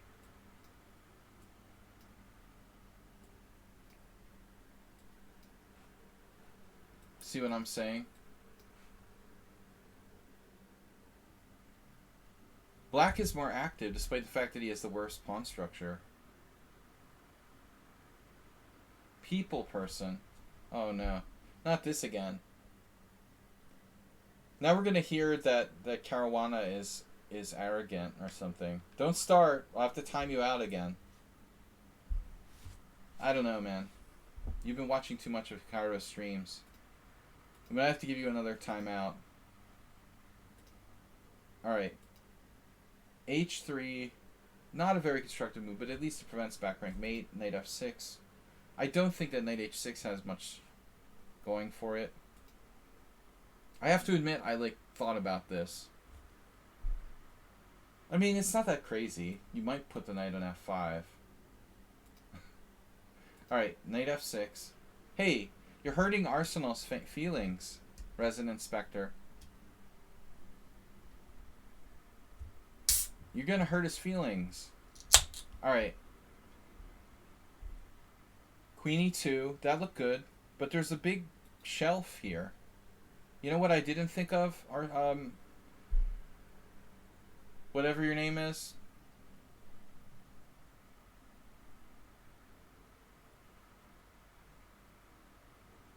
Spectacular Camel, aka Yabatis. Okay. You did knight h5 later. I'm going to turn off the engine, and I wanted to bias my analysis, but what about this? We didn't analyze this. Bishop takes h7 check, king takes h7, knight g5 check, king g6, threatening king takes g5. Like, what is happening here? Is white lost in this position?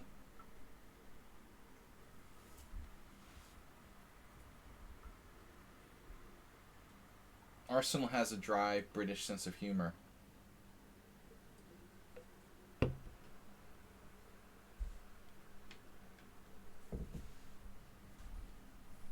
Maybe white's lost. Don't be afraid. Queen g4, f5. Bye-bye. Yeah. So it doesn't work.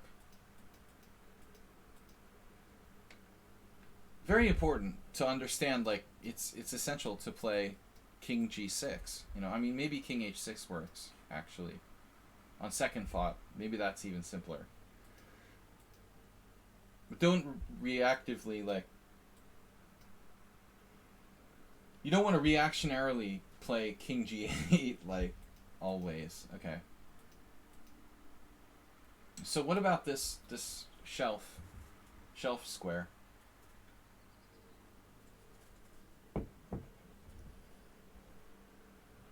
No, seriously, like, what does white do now?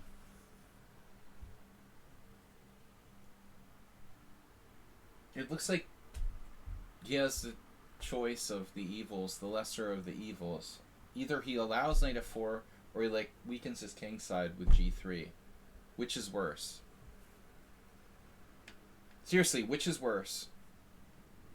Do you want to allow knight f4, or do you want to play g3 and, like, weaken your king side? Anybody? Please. I guess if you want to allow it, you can play queen e3. Or maybe rook e1. Knight f4, queen e3. And if black doesn't take your bishop, you're going to go back to f1. Takes. Queen takes. It's a game, but, like, white lost his best minor piece, maybe. Is g3 really suicide, though? That's an interesting question. Um, here, here. Sorry, here. Well, we have the queen coming over. You know what I mean? So, like, this isn't all that devastating. Pawn takes, queen takes, check, queen g2. We have a problem. You know, like, black doesn't have enough. And the other way I thought was, like, logical, but at the same time, it's two pieces, you know? I'm not really convinced this is good for black. Because, like, you get his rook, but, I mean, black, you know... Black, again, doesn't have... He doesn't really have anything developed. White is actually better in this line. G3 answered by E5. Can I get a count on the control of E5 here? 1 papa pawn, 2 papa pawns, 3 papa pawns. You know, even on Sesame Street, like, it's pretty easy to see this is defended like too many times to play E5. I think you would have had to have played... Okay, other moves like, yeah, whatever, but I think now we have to play F5, objectively. Unless it doesn't work, in which case we don't play it. It's possible it fails to, like, knight G5 or something, and this is weak. Anyways, alright, long analysis about nothing. I still think knight H5 is interesting. Let's see what the computer says. G3 refutes it. You see, that's why chess is so hard. A lot of you guys will be like, G3 is crazy, I wouldn't play that. It's the best move, and it's the only move that gives white an advantage. That's why it's important not to be dogmatic. If you play dogmatically, you're not going to find the best moves. I mean, very often. So, alright. Knight h5 is interesting, it doesn't quite work. Here. The problem is, yeah, but if he sticks a knight on e5, where are we going? I think, like, white is better now. He's got a good stonewall attack. Here. Here. It's a good stonewall attack. Here. And now, you know, of course, like, g4. If Yabatis was playing Yakov Norowitz, international master from New York who likes to play the stonewall attack and stuff like this, he could be in some trouble. I suspect white has serious attacking chances. Still, it's not so easy. You know, what should white do? Maybe queen f3?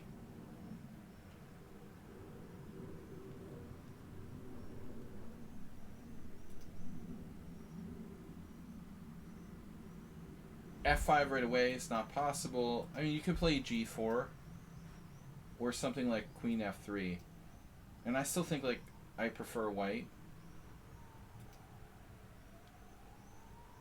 But what white did here is the most important mistake of the entire game. Deep breath. Prepare yourselves. No, Arsenal fan, your suggestion is reasonable. You know, the playing for c4, it's a normal-ish kind of plan. I think that's like... There may be problems with a3. I don't know. You know, this, like, he goes over there, starts bothering you. But okay. But this is a huge mistake. I don't know how many times I have tried to explain to people who play the closed queen pawn, you don't put your knights... You know, you don't put your knights in this, like, redundant position. This knight's job is to control the e4 square. His job is to control the e4 square, to keep the enemy knight out of e4. A lot of players, they play this automatically. They're like, oh, I'm just going to, like, play knight g5 and I'm going to win. But you just, like, dropped your pants, man. I mean, this is seriously embarrassing. Boom. That is like, the whole thing is, now the whole position is screwed. You know, white is, it's really instructive. This totally destroys white's position. He's interfering with everything now. You know, this bishop indirectly controlling the center. We're going to be able to play f6 and kick him out of e5. So nice knowing your like good bishop or good knight on e5. You can't take twice here because you get like ripped to shreds by the light square diagonal. In one move, white just sunk his entire position. All because like black can just stick his knight on e4. And then you're in full reverse. Yeah, actually, I mean, Arsenal, I think, come to think of it, maybe rather than rook c1, white should just play c4 directly, you know? Don't play rook c1 if you don't have to, and undefend your a3 pawn. c4 looks like a reasonable move. Queen f3 looks like a reasonable move, and g4 is risky but a reasonable move, you know? I mean, yeah, you could even sack a pawn like this, you know, pawn takes, bishop takes. I'm sure in some cases, especially after g4. But this is embarrassing for white. He's in big trouble very quickly now. And then he plays a strange move. Okay, no, there's a fork too. In addition, like white just played h3 for no apparent reason, weakening his king side.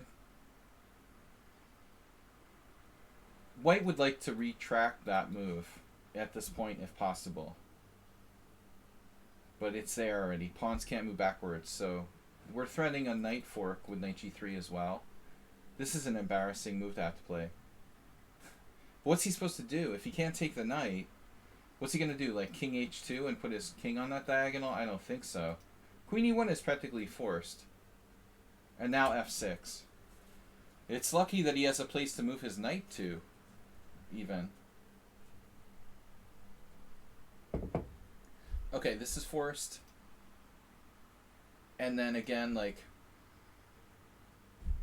I think here, actually, we should just momentarily open our minds a little.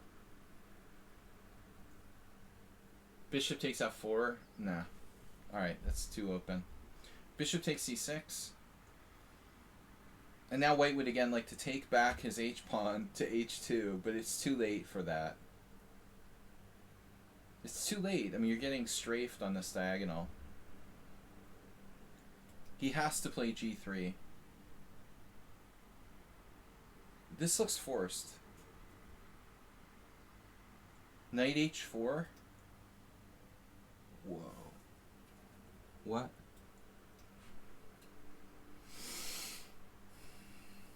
Surely you're not talking about this position.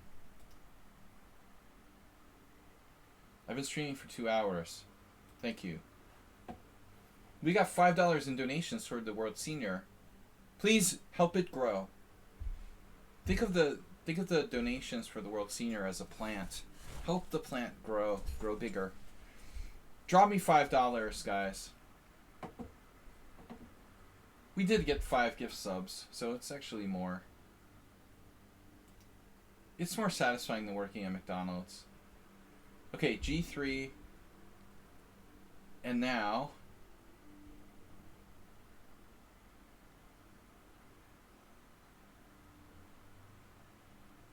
I mean, playing for e5 is a normal Stonewall idea, but we just really can't do it. Yeah. He did g5. I mean, not right away. I like g5 right away. Yeah.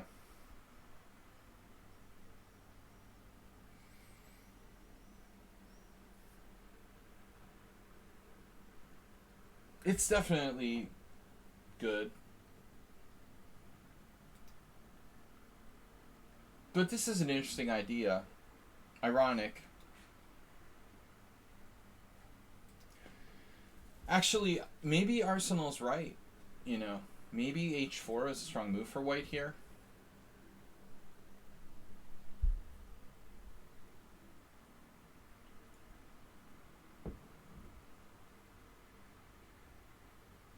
Knight e5 is like nice idea from Gul'durkan.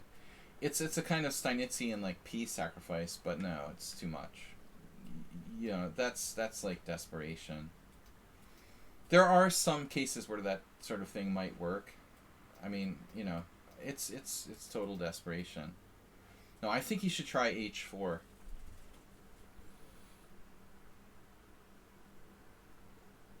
And we probably still play g5. But the problem is, now you can do it. Now you can go in here. Though it looks like white's in a lot of danger. No matter what. Probably. This is very dangerous. We can take the knight. Nothing... I'm not sure anything can save white here. You know, he's in big trouble. But I guess maybe Arsenal's right. Maybe we should play this first. Get it while the getting is good. I think king h8 is still good. And I like this, though. This is, like, way too late, dude. Sorry. It's too late, buddy. Bam. Yeah, rook c1, nice idea. It would have been good, like, several moves ago. But he's facing total extinction. g5 is, like, devastating. What if he takes, though? He probably has to. I mean, what else are you going to do here other than take? He has to try this. He has to try it. I mean, what else are you going to do? Bishop takes g3. I guess queen e2. There's all sorts of stuff. I mean, bishop f4, threatening knight g3. There's also, like, just rook g8.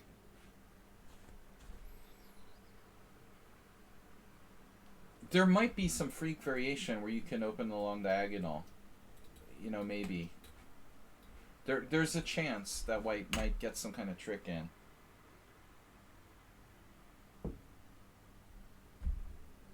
This could happen, actually.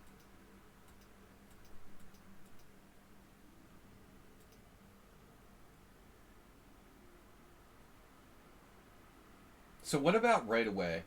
Takes, d5.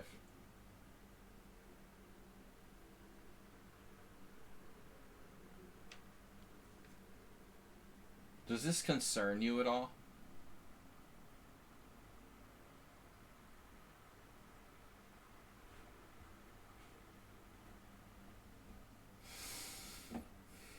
I'm gonna go to the engine. It's officially a mess. White was still okay here.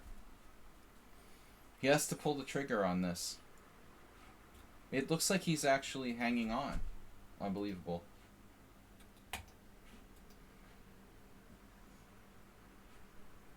Is that amazing or what? He didn't have the courage. You know, that makes me wonder. Maybe Arsenal is even more right.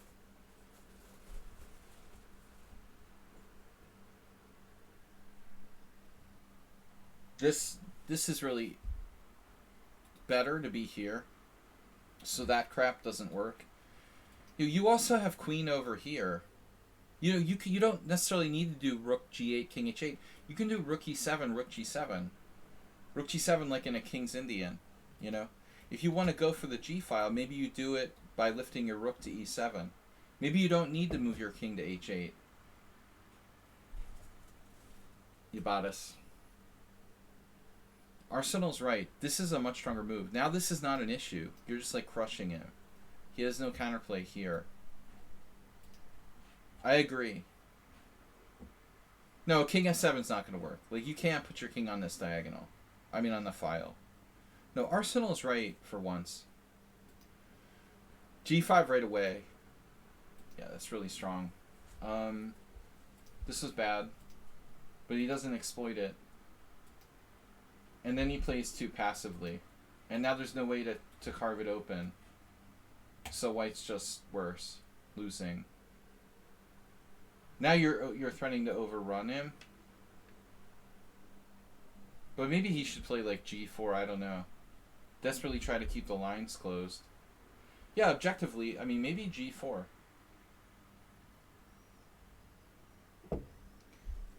I keep feeling like I'm hearing bats. Is that crazy? Been watching too much Stranger Things. Could there really be bats? It is like 8:50. They sounded like bats. But in the city? It's a little weird. There is a park across the street.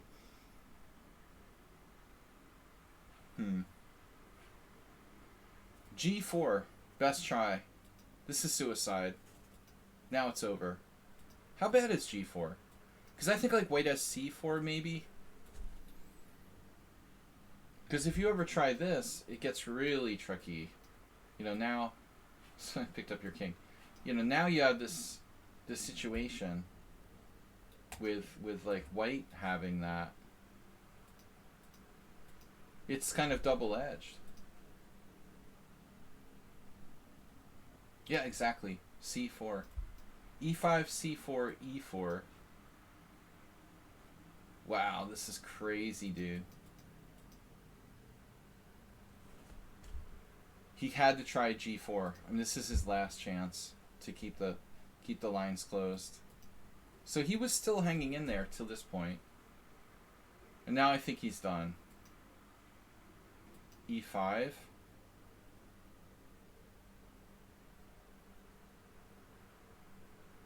I mean, this pawn must not move. Whatever white does, he cannot move his d pawn off of d4. Or he like instantly loses. So, fe5, fe5. Can white play something to stay in the game here? Yes. He can. And should. He has queen h6.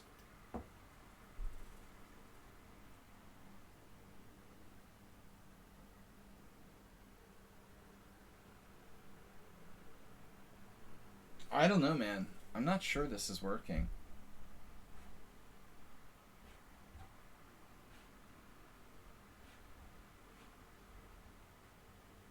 I mean, e4 is just kind of asking for it, isn't it? But I guess you can always like counter with bishop e5. Maybe at the end of the day, like, the situation is actually very unclear.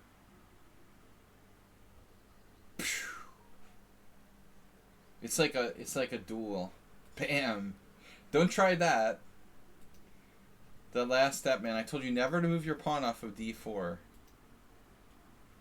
Never move your pawn off of d4. That's what we said, right? Here. Never move your pawn off of d5.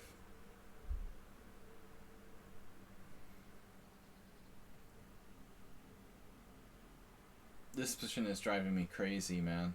Rook f7? Are you serious? Oof.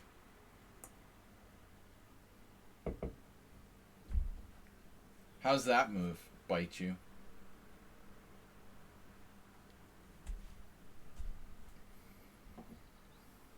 Having fun yet?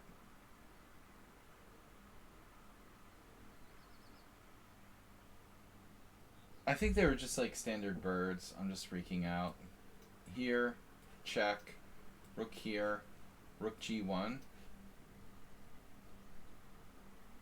Dude, seriously, is rook f7 like just winning? Oh my god. What is happening here? What did I say? Not that move. Rook f7. Wow, this is crazy. This is crazy. The computer says it's equal. After rook f7. Damn, dude. He had to play bishop takes e4. He missed it. Unbelievable. I mean, I should say he had to play queen h6. And he played this. This is just game over. Yeah, that's funny variation. Queen h6, e4, bishop takes, pawn takes, d5 check, bishop e5. But apparently he has this also. Wow. Mm-hmm. So that's a problem too. You can't do that. So you can't take his bishop here. And it's like equal according to the computer. I mean, black's down a pawn. So the situation is pretty messy, actually. Both kings are open. But, like, neither side can afford to, like, let the other guy... That's the funny thing about this whole game, right?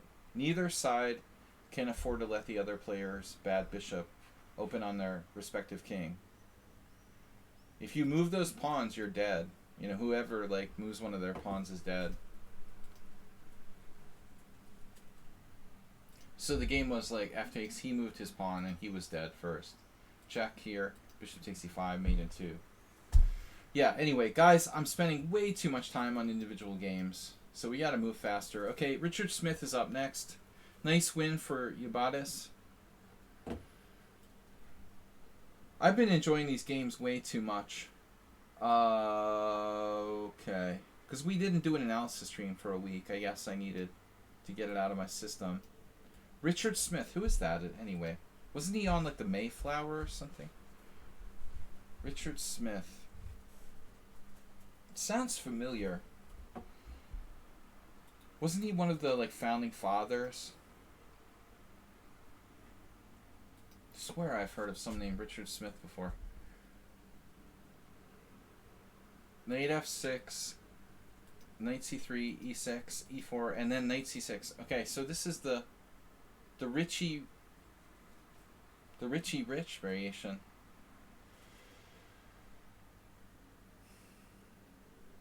So when you told me about this, my reaction was white should play d4. I'm going to turn off our engine here. The two main moves are c5 and d5. I should actually say d5 and c5. I mean, once in a while you get people who play like d6 or e5. You know, these are inferior. Bishop e4 is really bad. I had this game in the US Amateur Teen Championship in like 1987 where some guy did that and then like played that, and I did queen g4, and it was like a disaster. You know, this is like, all right, you can play bishop f8 and try to survive if you're like Petrosian or something, but it's really bad for black. So there's not a lot of variations that black can really like choose from. This, you know, I'm sure that I've faced it. Let me see if I have any games here. Quite a few. So we can show you from my own practice some examples. All right. One of my favorite lines for white. Ah, you see? Sparkle Horse has employed the f4 a few times. Interesting.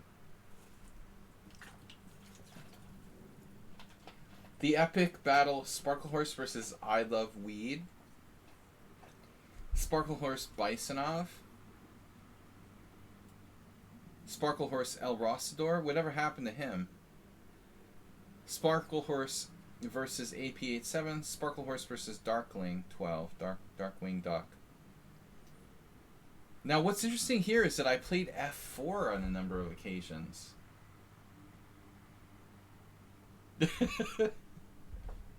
That's awesome. Move 11. Death explained. Alright.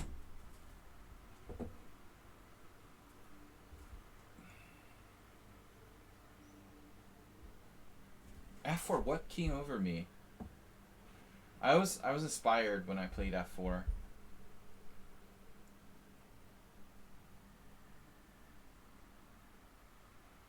But why? Why is it too much? Why should it be too much?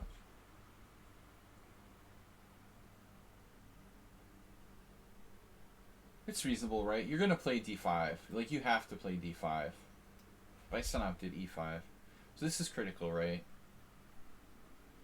And I don't know if I should take on d5. I played e5. I could play cd as well.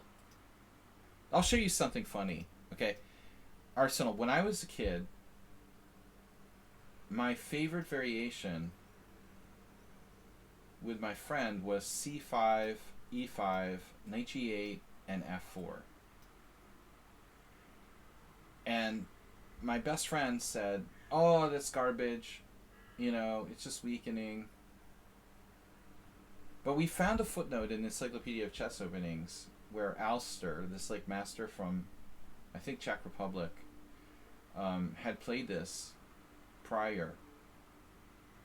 But you know, very interestingly, this is probably not that bad for white.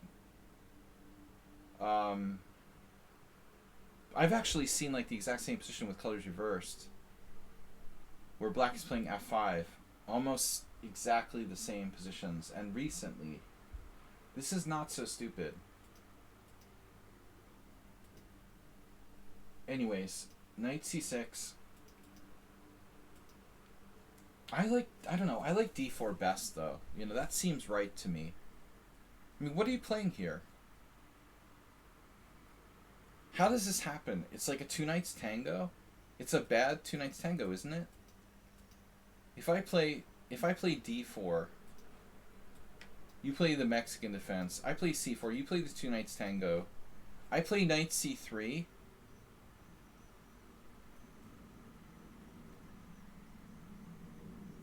So, what are your options here?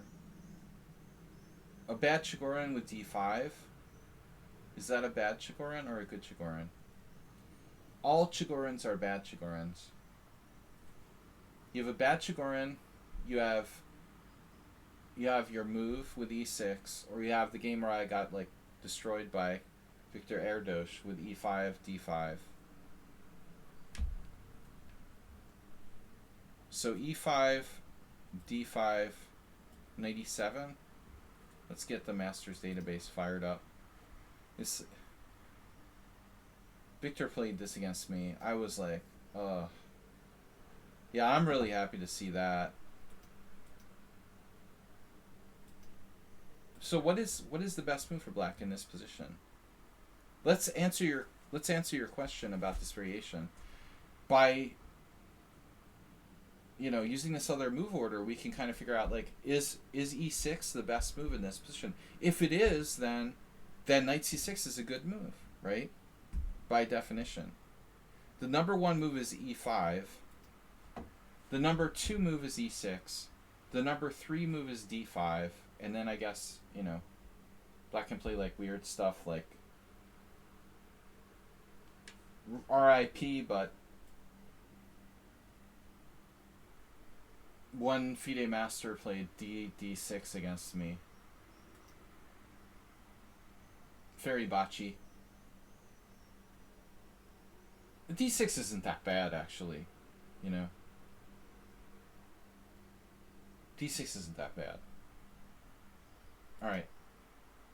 So you're playing e6 in this position. Then I'm playing e4. Screw knight f3. Why the heck would someone choose knight f3 here? It's gotta be e4. Dude, we're coming for the jugular. Knight f3 is way less aggressive. This has gotta be. What would Aliakin play with white here? There's no way Aliakin is playing knight f3. He's definitely playing e4.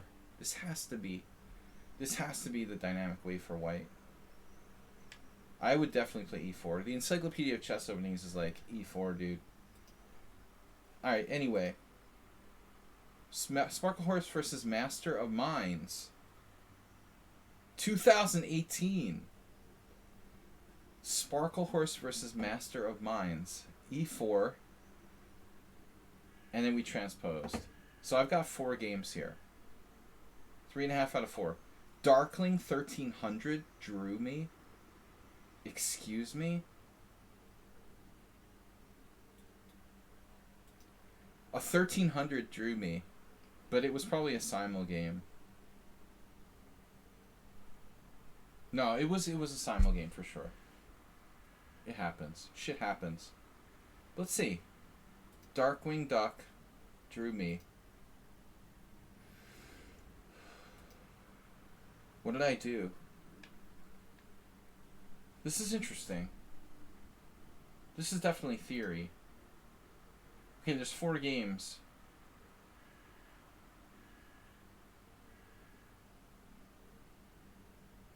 But wait, we played like Bishop E3. That's not normal. That's like Asterbait. Bishop E3 and A3. And now I think Knight F3 makes sense. What is the best move? Well, you answered your own question. It's gotta be. Damn, Arse.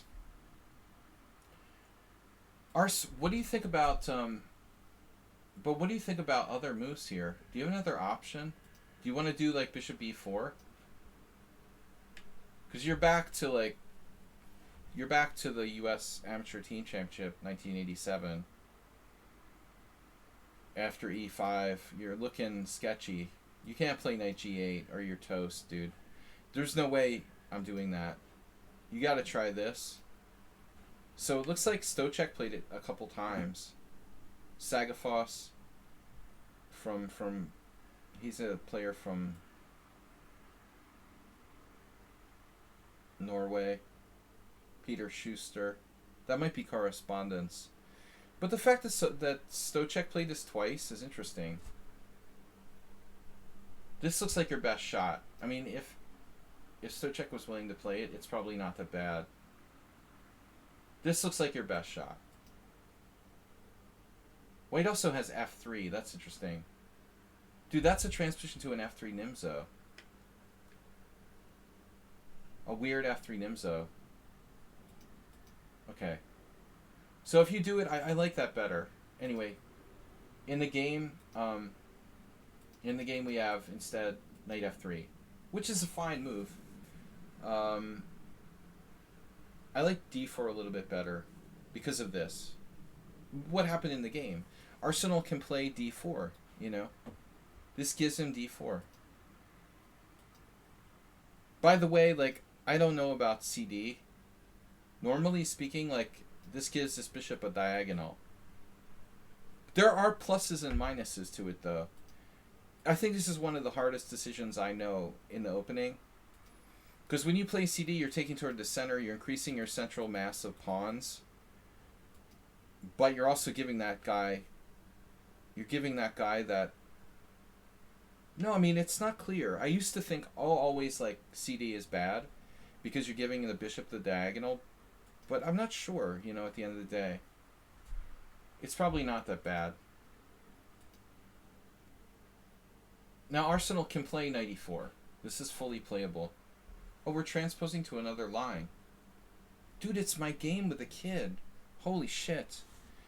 You transposed to my game with the little kid that I lost 2 years ago. Jesus. You know that? You transposed. If you play Knight E4. Now Bishop E5. I was white. I lost this. I think white is better here. That was sad. I prepped everything, got a good position, and lost because I wasted a lot of time. It's in one of my studies somewhere. First time I'd ever played this line, though. I thought for like 40 minutes on one move. It was very stupid. But D4 is interesting.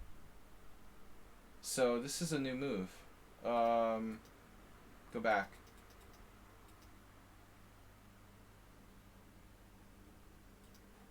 No master games.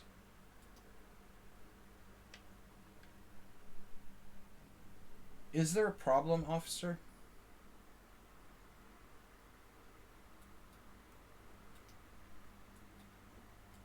D3.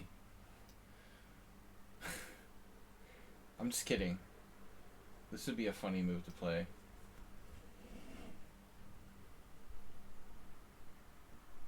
I'm just kidding, right? Like, that's not a real thing. It would be a funny move to play, like, bullet. I just kind of doubt that that's sound.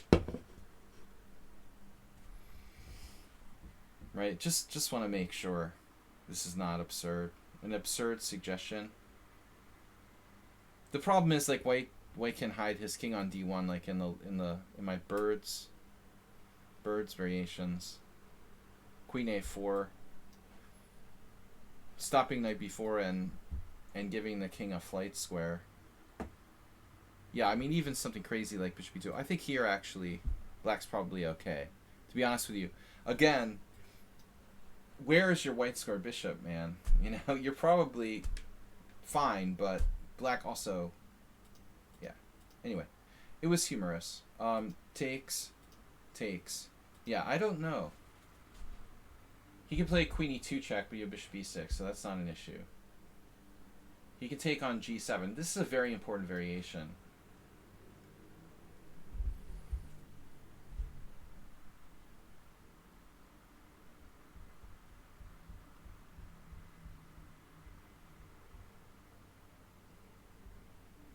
That's the trick you're hoping for? What trick? What trick is that?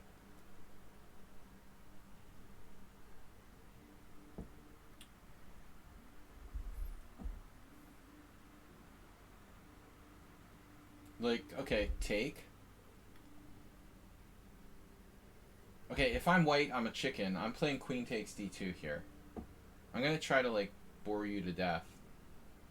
I'm a little kid, and I want to draw, and my rating is 1,300. Now, I can't imagine you're happy, Richard Smith, you know.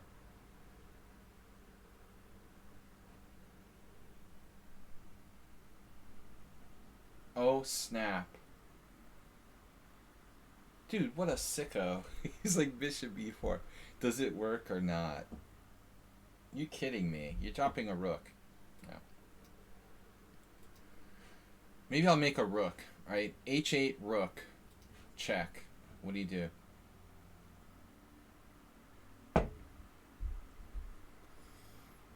Just to troll you. Complicated. Plus 13. Alright. No. This is like the computer move. But the little kid is gonna play queen takes d2. Guaranteed. And then after queen takes d2 check, bishop takes d2, bishop takes g7, castle's queenside. But do you realize how close this is to like normal theory in the main lines? I think it's it's pretty equal.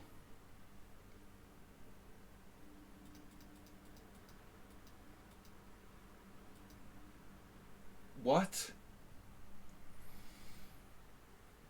I like jokingly suggested this, but the engine actually likes queen e2 check. Oh my god, what? That's weird. I don't believe it. I mean, queen e2. Interesting. I remember Pop Jula had a weird game like this. In one of those lines, the variation I was talking about, where I got a game little kid, Pop G had a game in the database with somebody where he had a very similar variation with an early queen e2 check. Vidya? It's an Indian name, right? Oh, it's Vidya.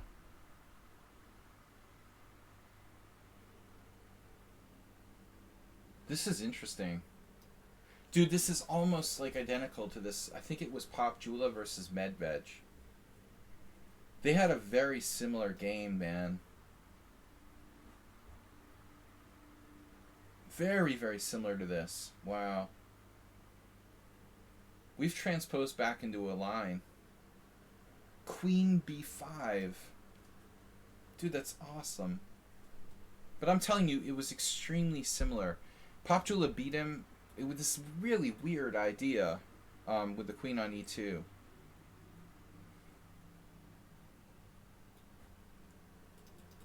Anyway, alright, let's just take a look at the game. I'm getting too carried away. But actually, we get the like classic kind of like Petrov pawn structure here. White's d-pawn is strong, but the two pawns can be fixed with the blockade. I have to be honest with you, I'm going to turn off the engine. I'm going to tell you straight up, man. I think bishop g4 looks... It's pretty psycho. I was really concerned. When I saw you played bishop g4, like, I haven't really analyzed this game in depth, but when I saw that, my instinct was, like, it can't be right. It just looks like, you know, this b7 is too weak. Aren't you, like, walking into some kind of, like, really strong attack here for white? This looks really risky and early. Your king is just, like, chilling in the middle of the board. I was shocked that you played bishop g4. But white reacted, like, kind of safely. If I was black here, I mean, you've got to watch out for bishop g5, right? So, I mean, if you play, like, routinely, your queen could get trapped. But dude, you got to play bishop d6. Exactly, man. Exactly. It's like a queen pawn game. He's coming out with queen b3. He's got a target here. This is a psychopathic move. Bishop g4. Yeah, for example, queen b3. Very dangerous. What do you do now? You're going to have to castle queenside. You have to castle queenside. Like this. Queen takes b7. Knight takes d4. Bishop e5 check? That can't be right. That's not right. Maybe you can't take on b7, so we have to take here. Alright. Yeah, but this reminds me of the Panov. Like, white is dynamic here. I have two b's, and the white squares, yum yum. I know you like Tichigorin, and it's interesting, but I still think that white is probably better. This is a juicy position for white, but it's going to require, yeah. It's going to require, dude, I don't know, like, maybe you have knight takes, do you have tactics somewhere? No. No, you have to get developed. Castle queenside is super dangerous. Queen f3, I mean, maybe you have to do it. It's very possibly, like, you have to take this pawn. This looks so insane, though. You got this. It's very sharp. I don't know. I think you should play bishop d6. And it looks like you're okay. Like, bishop g5, queen here, bishop d3, bishop f5, knight h4, queen takes g5, knight takes f5. I mean, this... I don't know. There's a lot of crazy stuff happening, but it looks like you should be okay, probably. I would trust this for you. Definitely. And if you really feel scared, you can play h6 to stop bishop g5 once and for all. But I think it's a little bit slow. Bishop e4, no.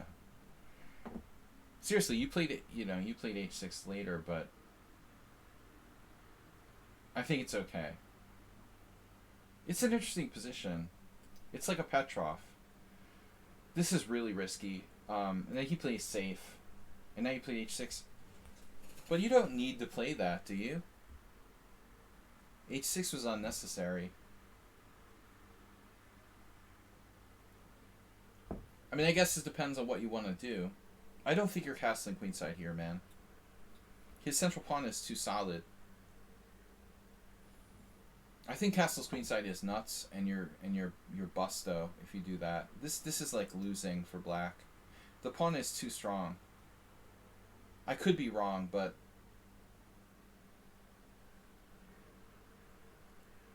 My instinct here is that black is in a very bad place. White center is just too strong, and the b file is just way more dangerous than any kind of attack black can whip up. You need the castle king side. So you should have been like doing this in the first place. And, you know, this is not such a big deal, honestly, with his bishop on e2. What's he going to do to you? You know, like here, knight h4 or something, whatever, you know. It doesn't matter. He can't do anything to you. He's played bishop e2. So I think this is a waste of time, slightly. Castles, bishop d6. You know, maybe you had the time to do it, though. Yeah, I guess. Maybe it wasn't so bad. Here. Okay, now he plays queen b3. Yeah, rook b8.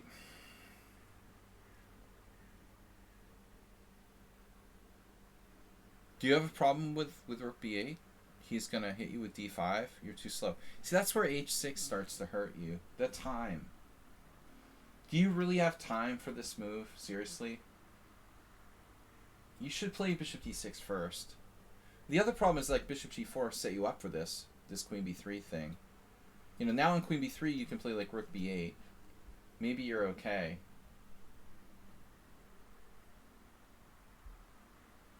I mean, you're still probably like dropping your a pawn with check.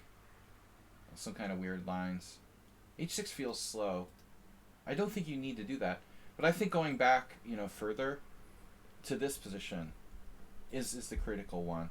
You don't need to play bishop g4. Probably you should play bishop d6 and just, you know, play that. But interestingly, you could compromise and play like h6. And then like probably he goes here anyway. You play bishop d6, he castles, you castle. And it's a position. White is a little bit better. Yeah, Petrov maneuver 92. It's a Petrov, by the way. You know, call it what you want.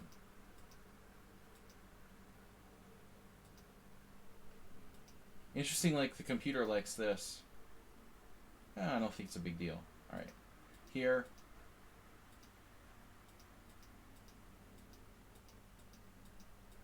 Okay, so do you have enough compensation for this pawn? What?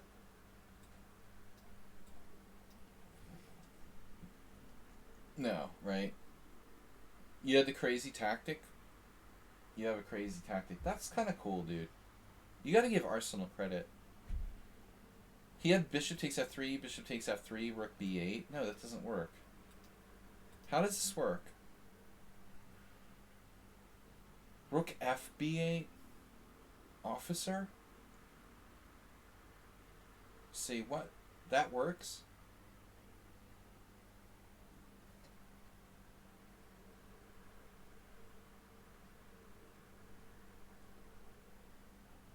No. What's the difference between rook fb8? Why rook fb8? Why not rook ab8? I don't understand. Why do you need to play rook fb8? Because of this? That's hard to believe. Okay, queen a6. Bishop takes f3. But still, I don't get why you need rook fb8. Yeah, knight takes d4. It's a classic. That's beautiful. That's a beautiful shot, man. It reminds me of playing the knight f6 Scandinavian. Do you really... Does it matter, like, which rook you use?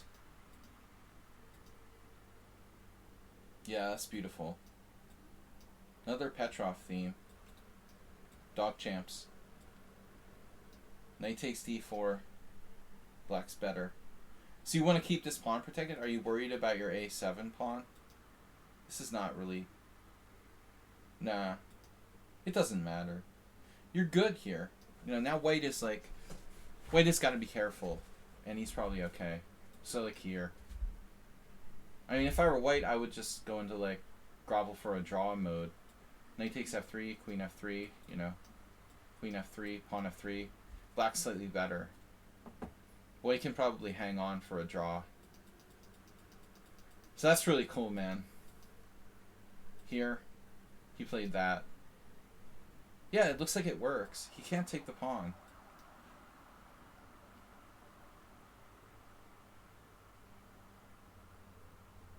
Yeah, there's nothing there.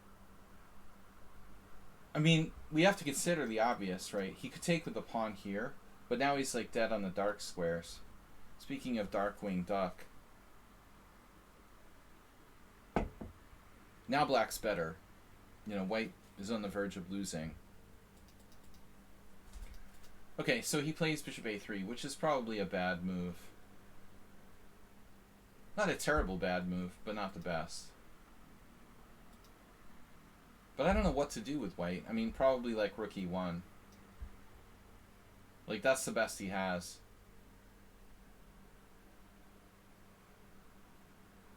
Rook e1.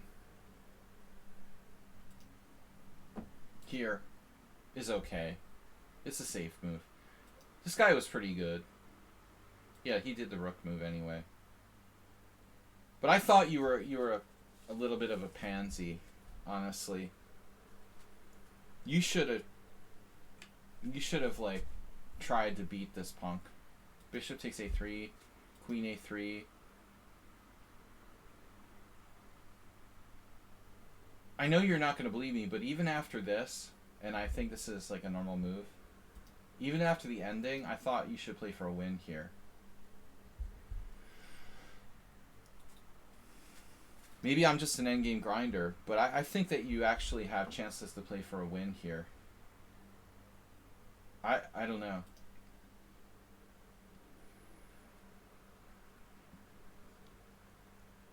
What was the final position? Rook a8. I'm not even sure if that's the best move or not.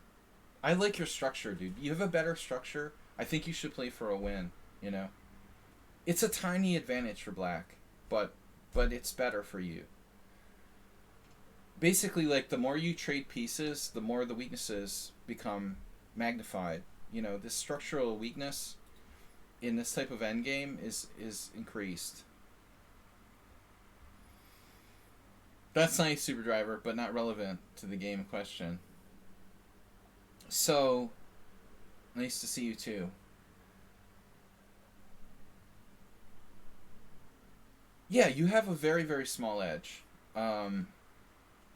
I was kind of thinking like, okay, our main idea though would be to like try to blockade those pawns. You can't trade for the knight. It's out of the question. Like, this is not an option. You're worse there. So you have to keep the bishop on the board. And if you play bishop e6, he's got you with c4. And now you're in serious danger. I mean, maybe you're okay here, but you got to be very careful about these pawns. I was thinking about this position. I would play for a win, but you got to do it very, very carefully. Probably,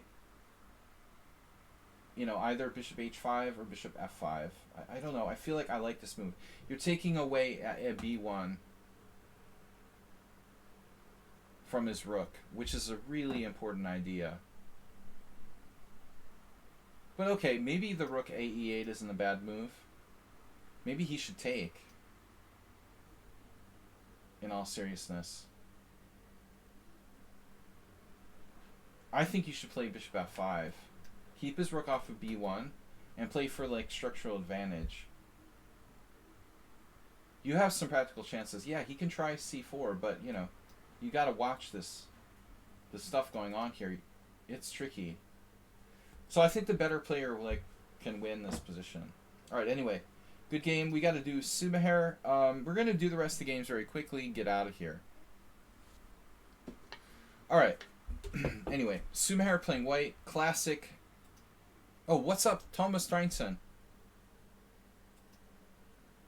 Alu Carbon just followed. Guys, please support the stream. Please make a donation to my World Senior campaign. Yeah, that was a fun game, Arsenal. It's one of my favorite openings, and I think you knew that. The Floor Makiness English, always like very dynamic. The World Senior November. Thanks, Mr. Coffee, Mubat. November, World Senior, my first. Alright, guys. We're playing the World Senior in November. I am. This is the last time I'm going to be like the youngest player in a tournament in my life. So hopefully youth is an advantage.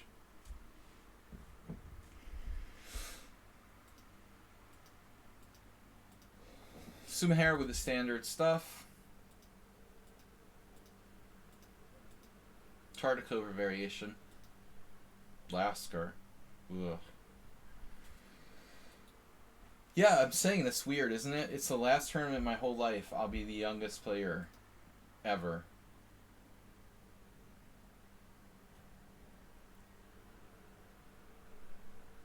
Yeah, 94 is tough, man. This is a really solid way for black to play. I just don't know how to get an advantage with white. So I experimented with bishop g3 in a couple of games. It just doesn't really seem great. This one guy, Martin Senf, played like c5 against me, I think. Yeah.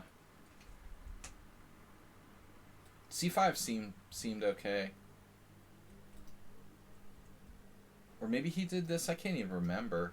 Maybe he did that? No. It had to be c5 right away. It had to be c5 right away. I didn't think I had anything here. But bishop g3 is an interesting idea. 54 in March, still a baby.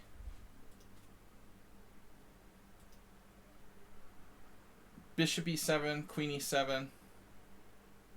We need to encourage more entries. By the way, Uber driver, Thomas Treinson.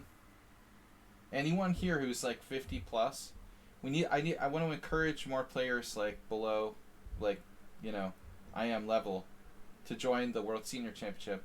We need to water it down with as many players, you know, under 2300 as possible. So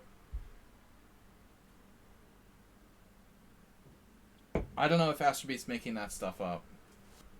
I seriously would doubt. I regret I can only lose to you once. What does that mean? You can always lose to me. Alright, so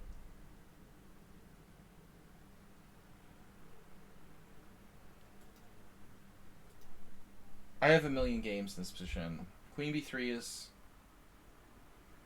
No, CD's main line.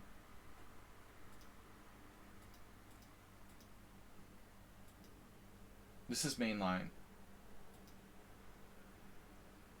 And c4 is main line.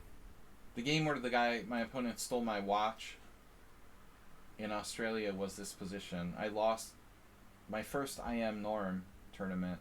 I lost one game in the first round where I suspected my opponent of stealing my watch at the board, which I put down next to the score sheet. I went to the bathroom. It was this position. I lost this line. This is the way that Karpov used to play it. It was funny, man. Like, I lost my watch in the first round, totally upset by one of the lowest rated players in the tournament, and I went on to go undefeated and win second place and make my first IM Norm.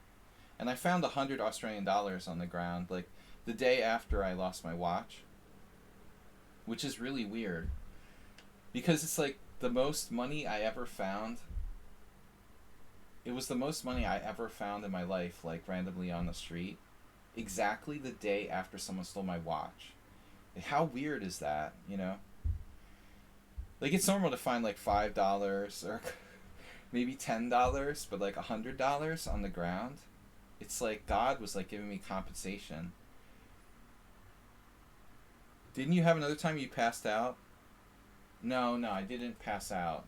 I was like knocked unconscious by falling down a flight of metal evacuation stairs. That's a little different from just straight up passing out. Just passing out wouldn't really be a notable occurrence. Though I'm not like Brian Nikoloff. I never did that at the board. Once during an online poker tournament. I've never passed out during a chess game. Um, but anyway, like, stories aside, bishop d3 doesn't feel right. I don't like the look of this. Like, you're walking into c5. Why is that good? What's the deal? You're gonna play queen a3. Okay, maybe there's a point to it.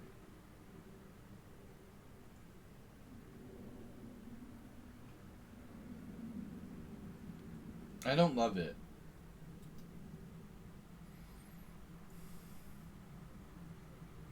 Blagojevich versus Ulf Anderson.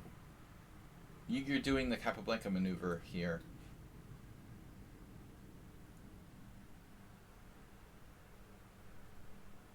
But I don't think that Sumihara was really thinking that. He just like took. It was never proven that my opponent stole the watch. But I mean, he was the prime suspect because he was the only one with like really close access who no one would have necessarily noticed. Like if another player came to the board from a distance, my opponent would have noticed it, right? The only other possibility is that my opponent like got up from the board too, and someone like came and stole my watch. You have to admit, like, it's like 90% likely it was my opponent who stole my watch. I mean, he's pretty sketchy anyway. It was so satisfying to get my IM norm after that disaster of losing the first game. But I mean, of course I lost after like realizing my watch was gone. You know, it wasn't as bad as the time my car got stolen. I had a time where my car got stolen during my game. I mean, I realized my car was stolen like during the game. That one I managed to recover and get a draw. So there was the time that my dad died during the game and I got a draw. There was a time that I like had my car stolen during the game and I got a draw. But the time that my watch got stolen during the game, I lost. So all this like bad shit happens and I'm like told about it during my game. It's not easy to recover from like a psychologically devastating occurrence like that. The best thing to do, or get food poisoning, yeah, just offer a draw, you know, seriously. The problem when my dad died and I was playing this tournament game and my opponent was lower rated and I would normally never offer him a draw and I didn't know what to do. I just like freaked out and I didn't want to resign. So I just like, okay, I'll offer him a draw and then like go home and start crying or something. And the weird thing was like my opponent had no idea what was going on and he had like no idea why I would offer him a draw when he was like 200 rating points lower than me. And he like started like thinking. And it was like, you know, you could see he was like confused. Like he knows like I would never offer him a draw because I'm higher rated. And he was like, but eventually he just like happened to accept a draw. I didn't have to like strong arm into it. Yeah, I mean I could have just resigned. If he didn't like answer in like a minute, I probably would have just resigned anyway. But yeah, getting your car stolen during a game, kind of a bummer. You know what though? The car stolen it wasn't during the game, it was like before the game. Then I had to go play the game. And I didn't know if I should like withdraw from the tournament. And I decided to play.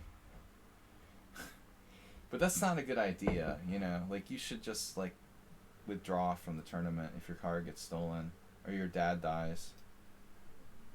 Even just a little bit of food poisoning. Probably the best idea is withdraw from the tournament. Anyway, I just seemed to get that out of my system. Bishop g4, knight d4, rook a b8, h3. Yeah, okay. It's a draw. The problem is like white didn't get an advantage as usual. The car was missing. I can't can't remember the order of events now, but I went out to the parking lot before the last round. It was the last round of like a 5 or 6 round tournament, and I went out to the parking lot and it just wasn't there. And then, then I like called my parents and I was like, is anything going on? Because the car is not in the parking lot. They're like, yeah, the police called in the middle of the night, and they said like, the car was like speeding around like, Philadelphia somewhere. Yeah. Yeah, exactly. So I was like prime suspect. They thought I was like speeding around Philadelphia. It was a hot car. Somebody was like joyriding in my car. I called my parents and they were like, oh yeah, the police have been calling, about the car. I'm like, yep, good to know, because it's not in the parking lot. But then I went back and tried to play my game, but it's a car, whatever. Bishop b1, queen d6, queen c2, threatening mate. g6, h4. Damn, I like this. How did this happen? That white got coordinated and got threats in this position. Quite interesting. I like c5. Maybe now he screwed up already. What about this auto recapture? May I suggest an alternative? If you see a good move, look for a better one. Anybody?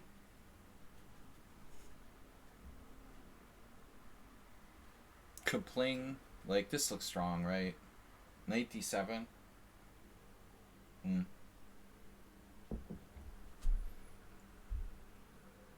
Maybe this is better. You get your pawn back and you develop a piece.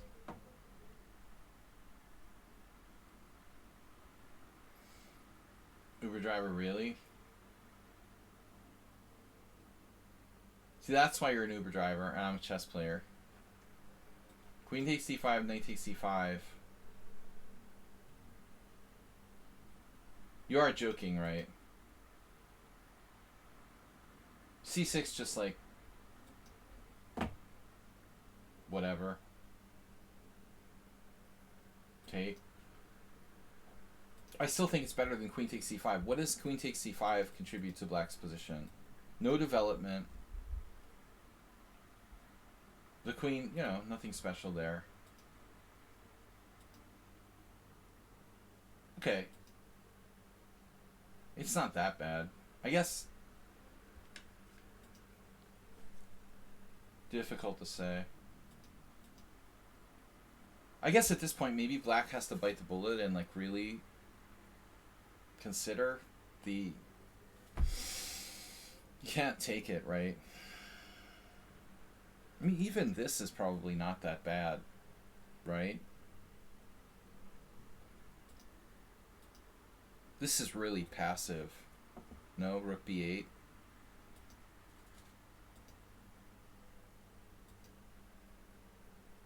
And now, like, clearly you're facing the Nasser mate. This is where the problems start to hit the fan. It's like suddenly black has a problem.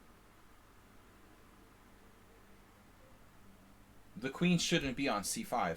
What if the queen was on e7? None of this h4 crap would happen. Watch what happens. Here, here, here, here. That's not good. Like, I don't like this happening. That queen shouldn't have been on c5 in the first place. It should have been guarding against that possibility from e7. Okay, black's not happy. Now this is a serious problem. There goes the kingside safety. Nice job by Sumaher. He's grinded out like a little advantage, and I think his king is safer. And, well, now he plays e4. I don't know. f4 is certainly, radical, but something to consider.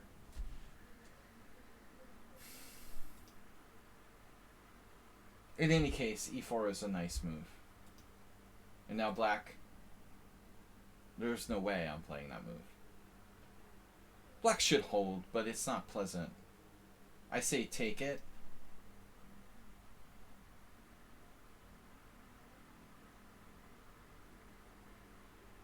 take it, right? Always take. That's what Lichess taught me.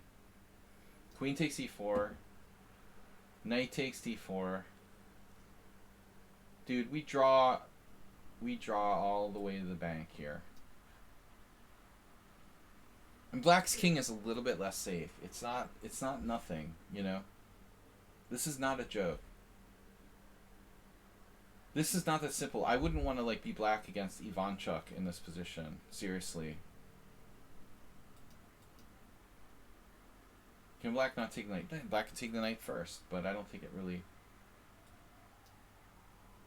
I mean, maybe that is more accurate. I don't know. Does it really change the situation?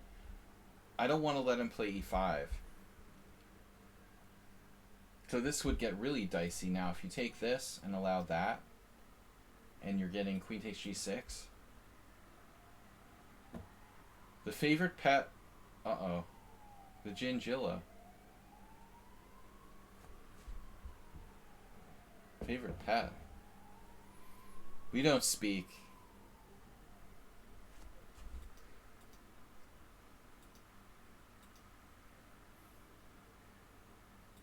Roman and I have been on speaking terms for like 20 years.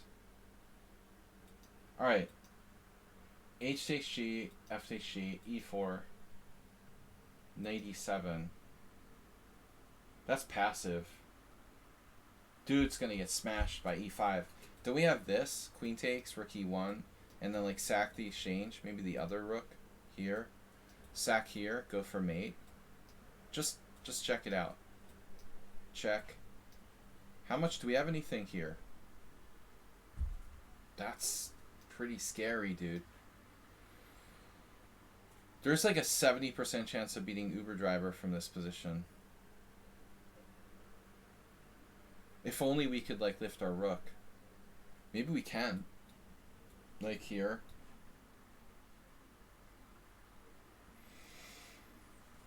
Black's king is totally naked. I mean, that's pretty crazy. Plus 2.0. Wow. Winning. I don't like the way black played it, though. He got very passive. This is super passive. And now you're just begging for rook takes e7. So, okay, knight f5. He's hanging in there.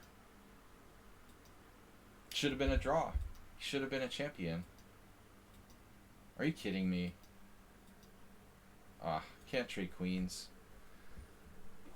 There's no way I'm trading queens here. Well, you are winning a pawn. Maybe.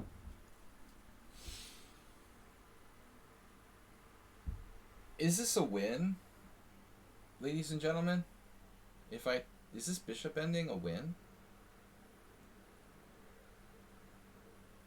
I don't know, dude. This is really interesting. Do you want to win a pawn and go into the endgame, or do you want to keep the queens on the board? Because if you want to keep the queens on the board, you've got to play like queen b2 or queen c1. And white's king is safer than black's king. But, you know, I don't know. Is this a draw? I'm not so sure. King f6. Black king gets very, very active. And white's pawn structure is nothing to write home about on the queen side. I reckon you're right. It's probably a draw. It's kind of borderline. Maybe it's not. I don't know. I don't know. I don't trust the engine here. Bishop f7, a3, king f6, the best moves, bishop e4, b6. So far, so good. Why not f4 now? Wow, white's winning according to the engine. Man, I thought that black's king would be like saving his ass, but... Well, maybe bishop f7 is a mistake. Why did you play bishop f7? Why not king f6 first? I guess it just doesn't matter. You have this tempo. Nice. Wow. So f4 and white is probably... Denying the black king. Nice. That's a big mistake, though. That's a huge mistake. Now it's probably not a win anymore. The connected passed pawn is quite strong, I assume. We have a bad news for you. That there is no connected passed pawn. But we have something like a protected passed pawn. But you know, it's an interesting thing. Like, if I can play f4, this is technically a protected passed pawn by g3. But theoretically, it could be undermined. Like, black could play h5, h4. Yeah. It's practically a protected passed pawn. But it's different from connected passed pawns. But this is a huge, massive blunder, king f1. And then this is even worse. This is even worse. You know, f3. Maybe white's still winning, though. He can still get in king f2, g3 check, just in time. That's a really, really bad move. So black has to play king f4, king f2, h5, g3. It looks like white's winning, despite, you know, playing it very inaccurately. There could be some weird line, like, okay, h5, g3, bishop d5, bishop d5, king d5. Yeah, we're not gonna make it. Are we? Nah, there's problems. I mean, this is a protected passed pawn.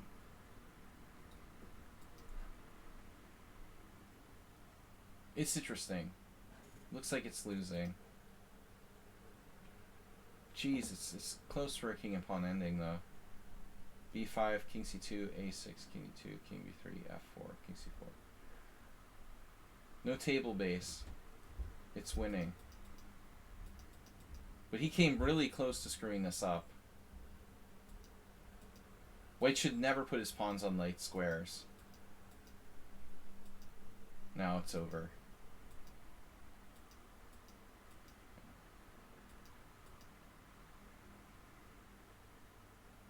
We got stuff. c4, c5. King d6. f4, f5, f6. Yeah, you're gonna distract him.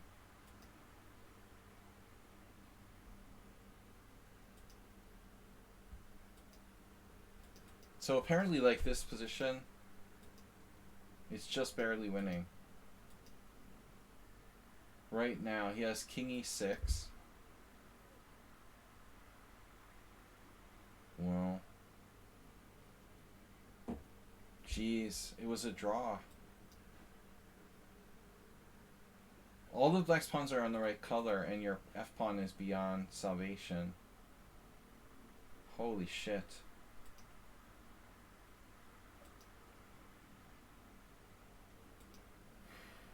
He missed this. He had to play bishop d5 first, and then support f4, f5. So that was inaccuracy. He had for one moment... It looks like black for one moment was saving the game, and then lost it anyway. Okay. Forgivable mistake. Asterbait, you're up next. Guys, I'm going to have to go through the rest of these games a little bit quicker, because I spent too much time on Arsenal's game. Alright. Asterbait, quickly. Asterbait versus the French. In the square of the pawn. The exchange variation. Oh, scary. Bishop e3. Overprotecting. Not great, but alright. We'll let you play it. I let him play this, even though it's not... Yeah, it's not really correct. It's not that bad. For some reason, he really likes He really likes putting his bishop on e3. It's not that bad. He likes playing c5. Space is space.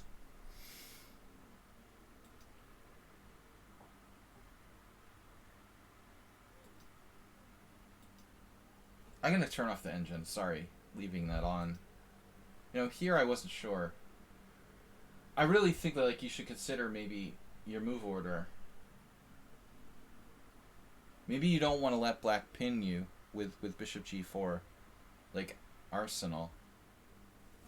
Bishop on e3. Maybe h3. It could be too slow. I mean, how many pawn moves can we make and like bishop e3? I would at least consider this seriously.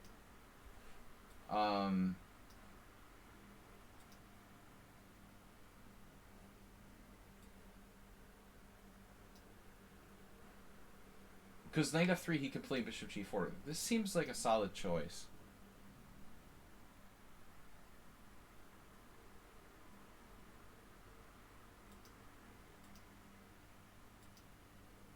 Uh-huh. You didn't want to see that bishop g4. Acerbate has a total fear of bishop g4. He was like paranoid. He played 95 right away. Rook e8. Now that bishop is worth a lot, but I still don't think like white should sacrifice a pawn for nothing here. So I'm afraid this is too extreme, dude. You can't just like do this. You ought to just play h3. Or, you know, yeah. This is too much. I don't think you could sacrifice a pawn here. This is really, really radical. It's too much, man. No, d4 is not a threat. That's what Acerbate's hoping for. That's probably what happened in the game. Like, black played d4 and tried to win a piece or something. No, he's hoping for that.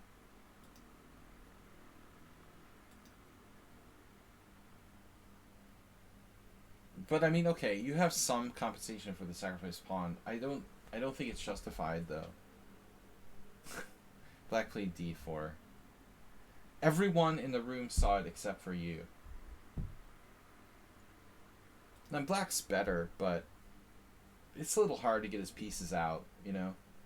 Maybe bishop f5. That's kind of an annoying move. How do you like your good bishop getting exchanged off? It's possible there could be problems, like the rook gets corralled there. You could try to trap it. It's not so simple. I mean, that could be a little bit dangerous for black.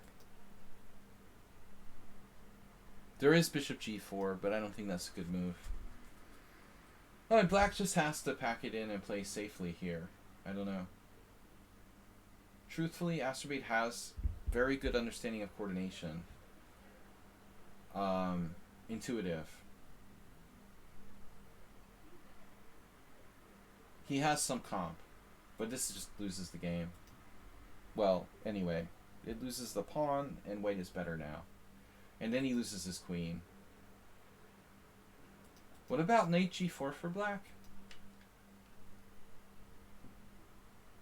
You know, that's a really nice suggestion from Guldur Khan. Boom. Think outside the box. You don't have to take the pawn right away. Take the pawn with the knight.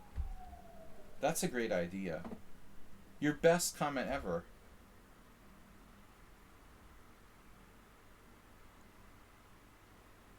There doesn't seem to be anything for white. And we take on our terms this pawn on e5. Dude, that's a good idea. He has to go like there. We take the pawn. You know, I mean, we don't have to be like Eric Rosen here, but it is possible to do queen h4. I would be content to just take this pawn. And now Acerbate is down a pawn. That's also possible. But the guy just hung a piece. Game over. Alright, that was easy. We won a queen. Asteroid loves to show off these games where he just like dusts people off. Look at that. Forking the 2 rooks. Easy money. Dust off. Mate on e7. Anyone have a suggestion? He defended it. Boom. The materialistic Asterbate. Boom.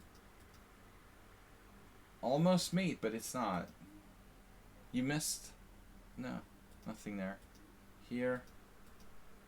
And then finally, thank you for the rook. Alright, man. That was kind of a mismatch. He was 1738 though. So Asterbate with a minor upset. He was 60 points higher rated than you. Congratulations. Next game, Resident Spectator. Alright, Resident Spectator 30-minute game. The Caro-Con against Snoopy. This is the Bobby Fischer. D4. Okay, so I've played this a lot for black, and the safest thing to do is probably like bringing out a knight, but it's possible to play bishop g4. Thanks, Arsenal. Richard, thanks for joining us. Break out the mineral salts. Yeah, Bobby claimed that 95 was like the refutation of the Caro-Con, but I think he was probably, you know, drinking too much Kool-Aid at that point. It's tricky, but it's not that dangerous. Alright, d4. So you can play bishop g4.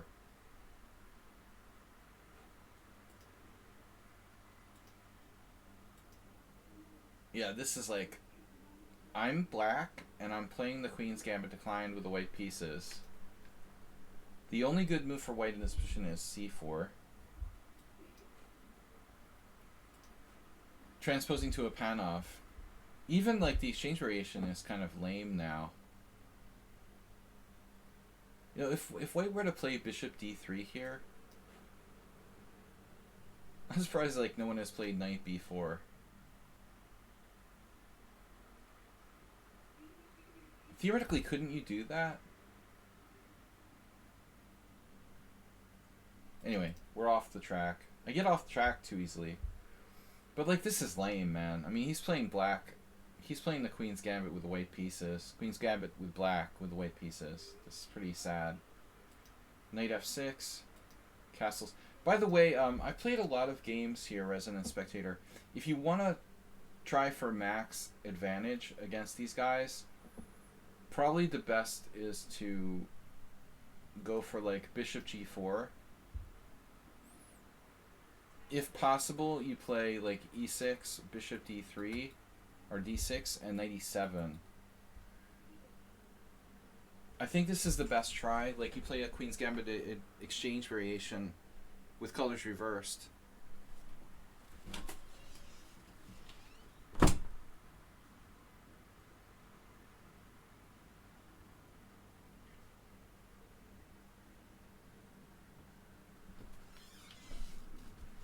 The neighbors again, driving me crazy. So, okay guys, we gotta wrap it up. Nice seeing you. We'll see y'all later. No. Alright. Now we're really talking strategy. No, I mean, this is like the most aggressive way for black to play.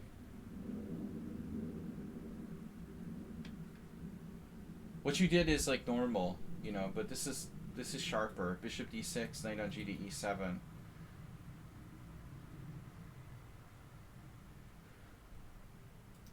There's nothing wrong with this.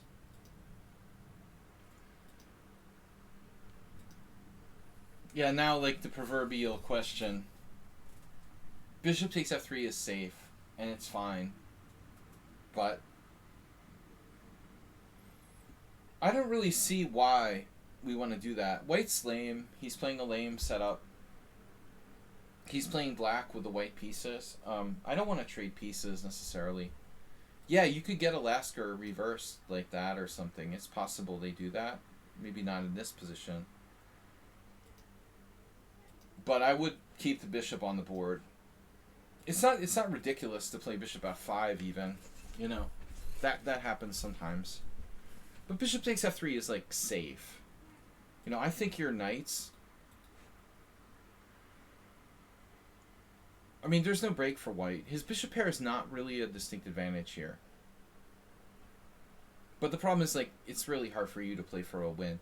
Your only chance is a minority attack on the queen side. Yeah, that's a horrible move.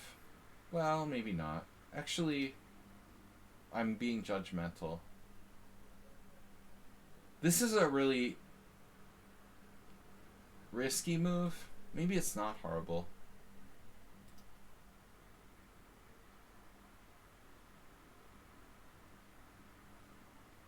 I guess it's okay. He's trying to like play c4 and make his light square bishop great again. Although it seems unnecessarily risky, maybe it's not so bad. There's a 2471 who played that. This is like 1300s who play like this with white. They're playing this ridiculous. I want to play that guy. Yeah, b3 is a reverse Tartakover. So b5. Talking strategy. I play this type of line myself with white pieces. If you play b5, white might play c4. Now you have to take, and then the question is this an issue? How much of an issue is it?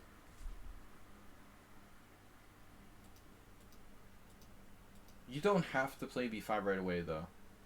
However, if you don't play it right away, you're alright for a moment. You could wait a move here. Yeah, so this is correct. He can't play c4 because he loses his d4 pawn. Well, actually, he could. It's weird, isn't it? He does. Oh my god. Yeah, but this is crazy. Wow. I don't think that's right, man.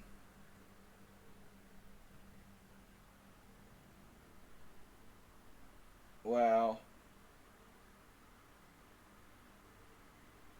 Maybe you have to seriously consider, like, taking here.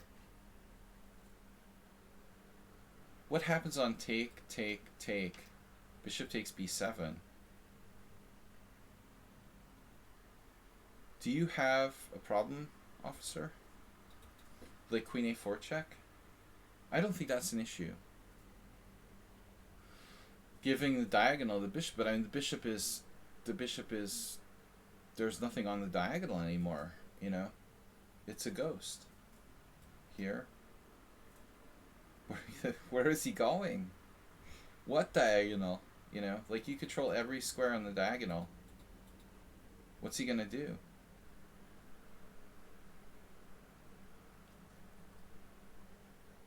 That's why like generalities aren't enough. We have to calculate. Yeah, he had bishop takes c6. Yeah, chicken. Like this is totally playing for a draw with white, but I like black better a little. He has like 2 weak pawns. I don't know. And you might be able to play c5. I don't think that's so easy. You know, I think like white is actually slightly worse here. In terms of that break with c5. You could be worse. You could end up with just like 1 weak pawn. Yeah, this is actually like pretty interesting. I mean, if you think about it, this is a very risky move for the guy to play, no? He's like leaving his central pawn hanging on d4. Takes, check, rook b8, check.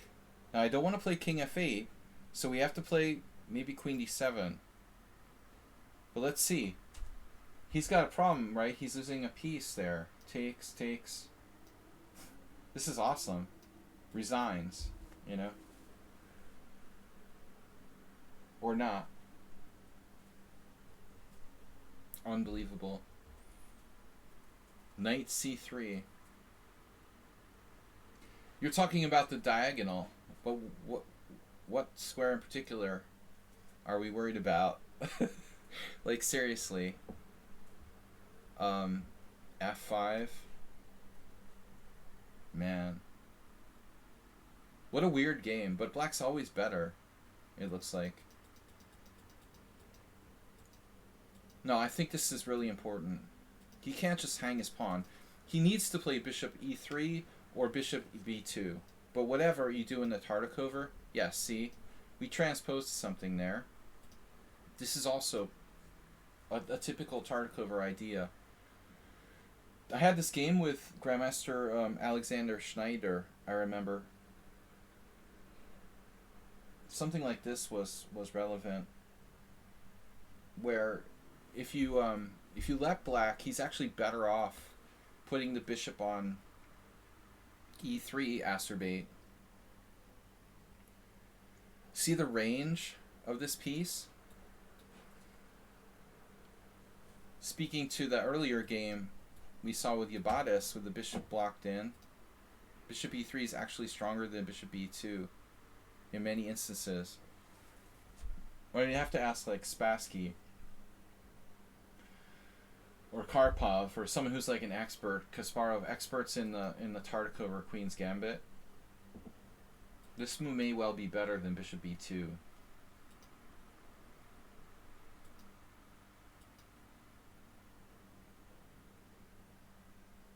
Oof. Master, that doesn't look right. Acerbate?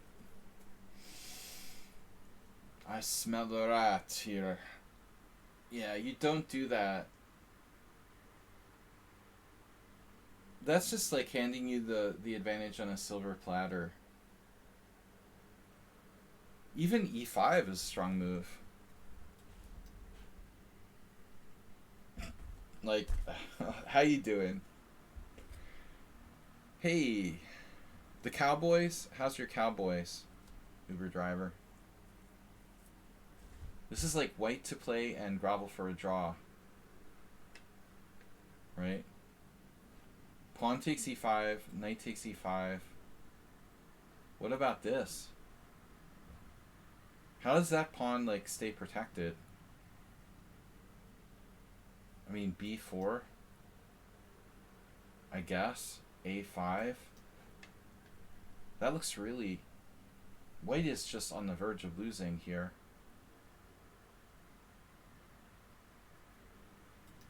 He's got to be really careful. c5 is an awful move. So the question is, like, which break is stronger? You played the more...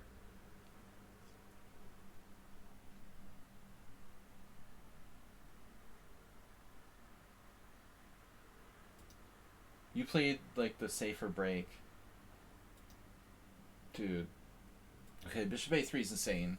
He has to take. This is the only option. Take, and then which way you take. Probably with the queen. And he has to protect his pawn. And I don't know. You know, bishop e2 or bishop e3. I like black better. You're just better, like, structurally. You could also take with the pawn if you wanted to. But anyway, he played that. That looks really bad. I think like white is just close to losing now.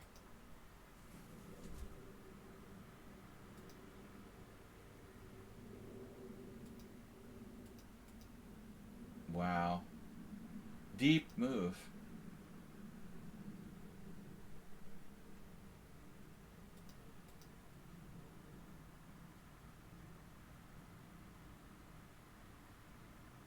Yeah, I mean, I don't know. I don't have time to go into enough detail on these games, but maybe even a5. Maybe even a5 should be considered. Just saying. This is fine. You know, this is probably fine, but it's a very sharp structure. I don't like the look of white's position.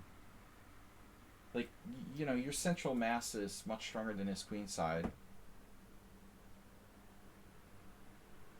This might just even just straight up fall on c5. I don't think you should fear doing this. This is kind of passive. And now he just like loses. Don't you have knight takes c5?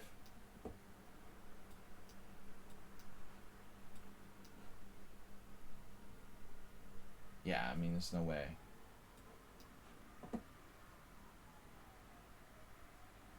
He's lost, man. You played a solid move.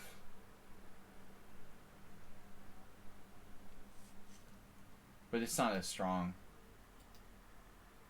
Now you gotta grind him with that pawn. It's a win, but it's harder. Queen a3 might be worth trying. Yeah, now he's like annoying. He's hanging on. And now he has this to c5. No. You got it covered. Man, this is stupid. He's hanging on now. I'm so pissed. Yeah, you missed a really easy win there. This is just game over. I mean, unless he's got some crazy move I don't see. He can, like, not capture. I mean, this is hanging, actually. So, what do you suggest? He's got to take, then bishop f6, then here. And I guess this is the only winning move. But it's good enough. You're just winning the exchange. But it makes sense. You know, maybe the other thing is, like, maybe you take with the queen here. You made another mistake. You took with a knight. But you actually took pressure off his central pawn. You should take with the queen. Then you can gang up on this. Maybe it's not enough, though. Queen d2. This is a very interesting move.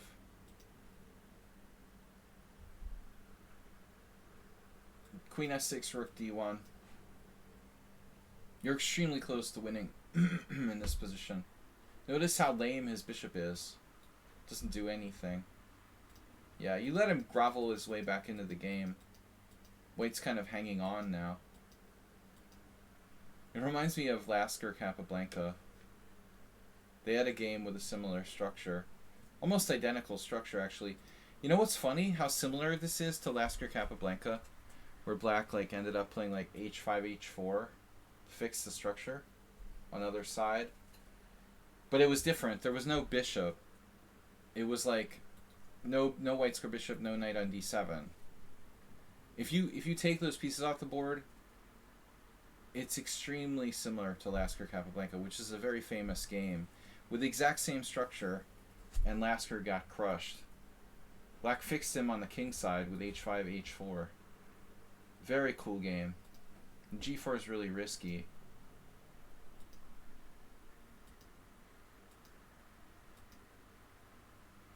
Phew. Yeah, we didn't want to allow him this much counterplay. Queen b5 was a bad move. But he went crazy. Oof, losing a5. Yeah, now you're actually losing. Although, I mean, I'm not saying it's easy. You let it get way out of control. So I'm taking a draw here. If I can get one. Unless I'm winning by force, which you might be. Wow. Yeah, but I mean, he should play king h2, right? This has got to be better.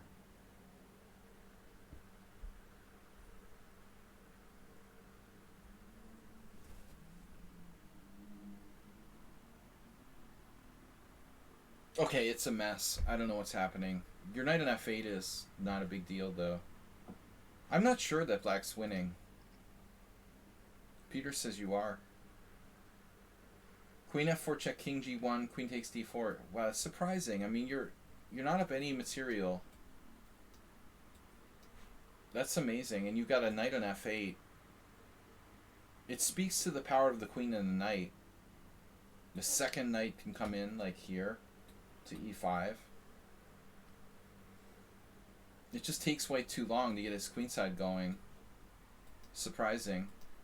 I thought white would be able to get some kind of counterplay. But it's really a horrible move. Like, g4 was unbelievable, stupid.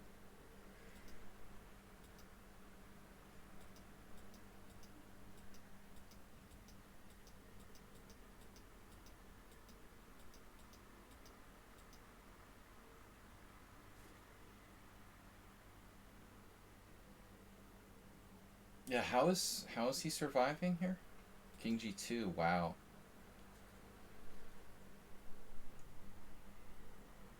Unbelievable that you're not winning immediately.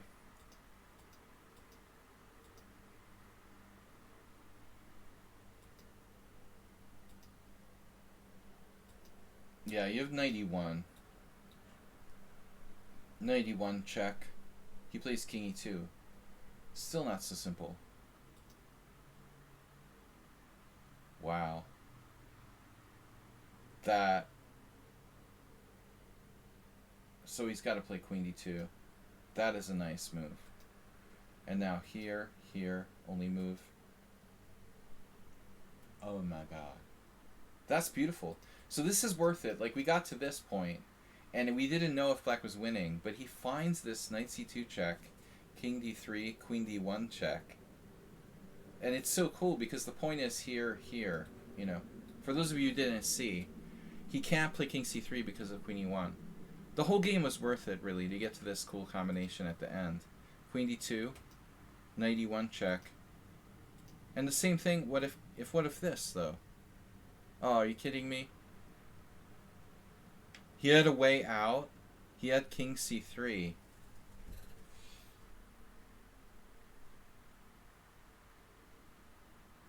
Oh, man. After all that, White had a way to save the game.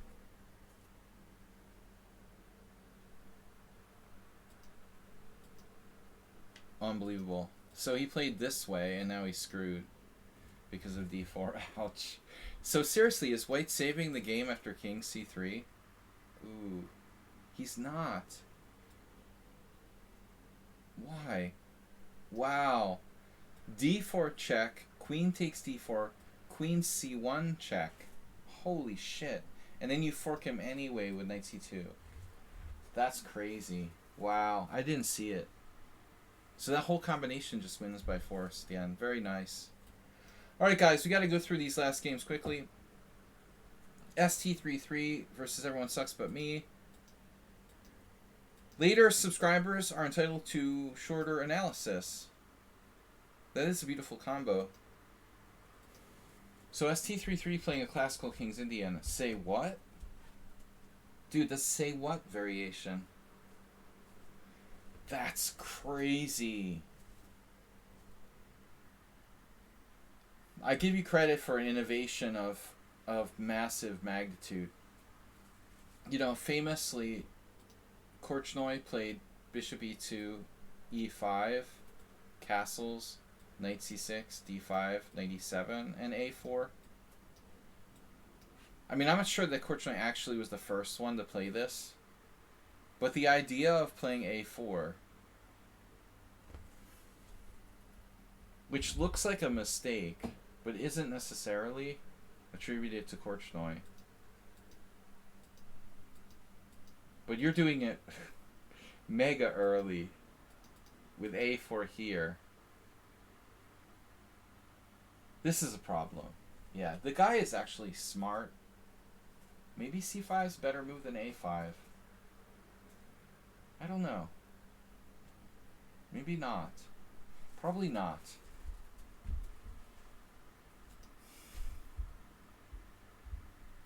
Because a4 is a fairly useful move in the Benoni. I guess this is a mistake.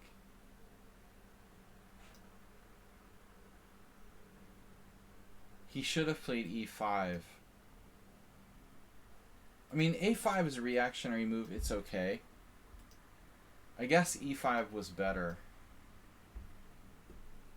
This allows you to play a Benoni where you have more space with d5. You have to play d5. Carl Demelt. Philadelphia FIDE master. He didn't steal my car. Anyway. Yeah. No. You gotta play d5 here. It's the only move.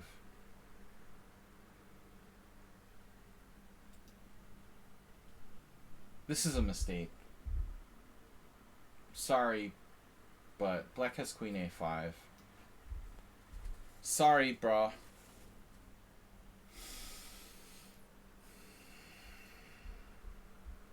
I mean, d takes c5 is fine too, but this might even be better. You get annihilated by knight takes e4. Yeah, you don't want to do that. Even this is okay for black, but this is probably even better. Stockfish is going to say queen a5. No. No. No. Give it some time. Come on. Come on. Hurry up.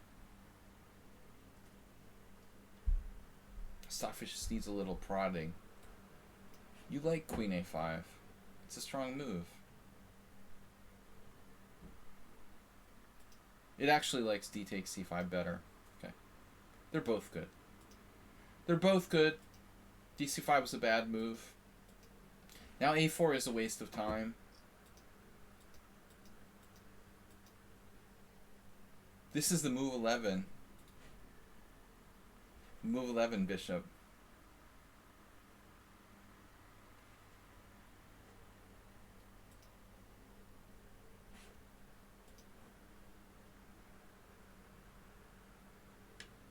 Yeah, white's not got an advantage. This a4 was a weakening and didn't contribute anything to white's position, but maybe it's not so easy. Yeah, you gotta protect the pawn. See?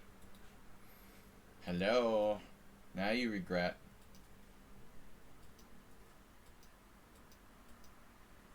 Black's winning a piece.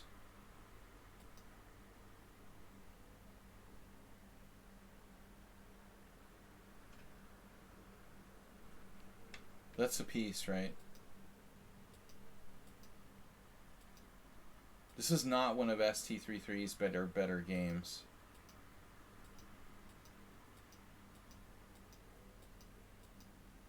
You're just down a piece. But everyone sucks but me played pretty well. I had a funny game where something similar happened the other day. I drew down a piece because the guy just hung a piece and then it was a draw. Same thing here. Now you're actually in an interesting situation. Suddenly you're like winning because you can't stop your A pawn. That was fortunate.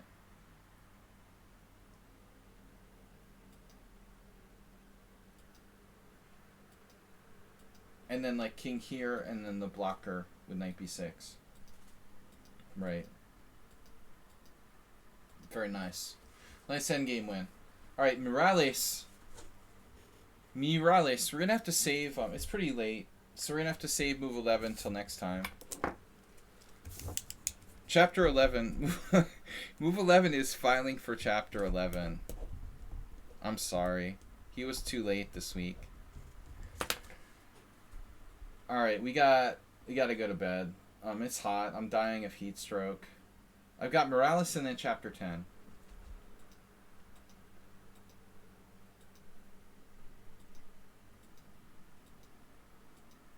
No, but A4, it was too experimental, too early.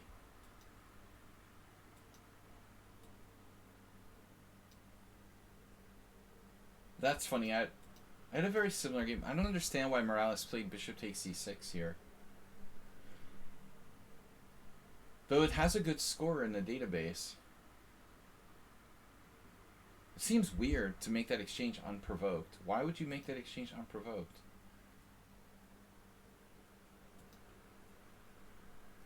Because you got nothing better?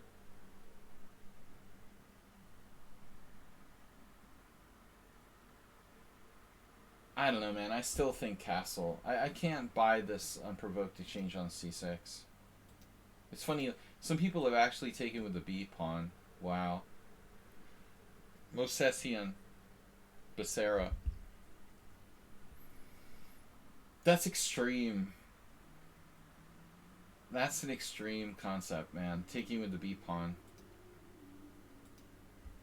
Yeah, this is okay. Now things get tough.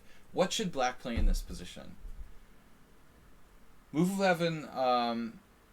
Sorry, we had to file you for Chapter 11. Silicon Boobs, welcome. Don't forget to donate. Don't forget to donate. I don't mean like Silicon Boobs in particular, just everybody. Donate, support my World Senior effort. No, so what do we do? Do we play like Rook C8? Do we just develop with Knight F6? I've probably played this position with black before. Let's check. Sparkle Horse is black. There we go. Both cases, Sparkle Horse with black played Knight F6. There's your answer. So, Uber driver, Mr. Cowboys, would probably play Bishop D7. And I call it the Ghost Bishop. But I mean, that's a gutsy move. I think for $1 million, if I have to win the game, I'm playing Bishop D7. But an average game where I don't have to win or lose necessarily, I'm just trying to play the best moves, I probably want to develop. Let's see what the Masters database says. Knight F6 more popular than Bishop D7, and some people played E6. What does the computer say? Rook C8. Yeah, I thought that too. I'm surprised that no one played Rook C8. Rook C8 is a very logical move as well. So they played my move. No one played Queen E2, the Morales attack. Hi, Bob. What's up, Bob? Good to see you. Roughly quiet. Queen B6 now. Okay. No. Black needs to play a sensible move. I think Bishop G5 is coming next. Waite's basically playing the Witzel Lynch variation. Up East Papa. Alright, whatever. Cheers.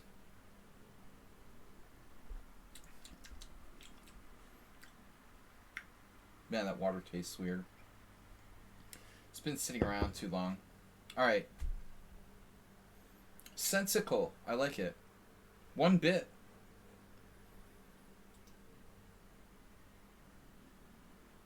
Boogie Puss got 1 bit on the scoreboard. Can we please eliminate that?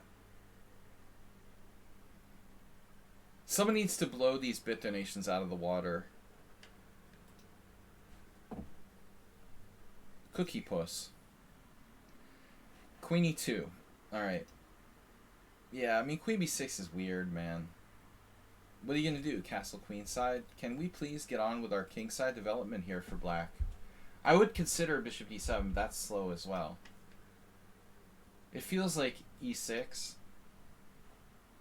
is pretty much walking into Knight D5. No, that's alright.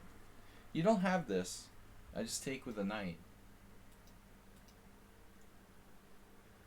Morales is trying to play like Knight D5 on the guy, but I mean, it doesn't work yet. Maybe with Bishop G5. Bishop G5. Now you're threatening to play Knight D5. So if black is like stupid and does that, you're like, haha, Knight D5, dude, in your face. I'm not even sure that works. Bishop D5, Pawn D5, Queen A5, check. It's pretty funny. It's probably not even sound in that form. White would have to be castled first to do the knight sack. Alright, so black's alright, but this move is weird.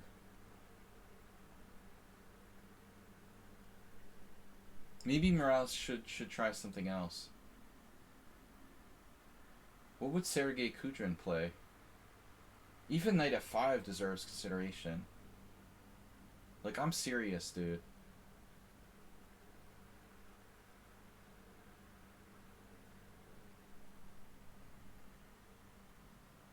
Is that bad? Because of this?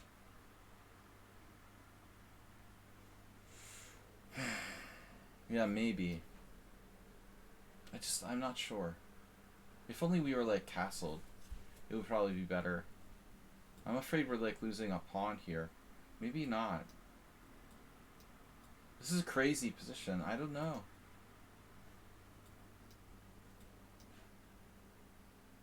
I'm not designed to calculate this far. Queen D5. C3. Knight takes D6 check. Pawn takes D6 F3. I mean, I don't know, man. I'm just like going down this like massive variation. Queen B6 looks weird. This doesn't seem right though. I'm thinking like Knight takes D6 seems kind of lame. You're trading pieces. What about pawn takes? Have you guys ever heard of control of the center? How about the D5 square in the Sicilian? The bishop pair, man, it's overrated. Pawn takes, controlling the center. What's Morales going to do? That? Okay. You know, whatever. I go here. White's still not completed his development. I think black is okay here. Bishop pair is overrated. Here, here. Now white might still be better. I think this is a serious mistake. He needs to use his pawn to control the D5 square. I don't really like this. I think we're asking for trouble. See?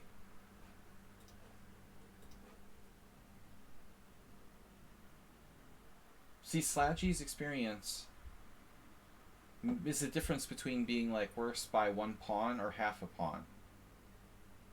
Seriously, this is like going from like slightly worse to screwed.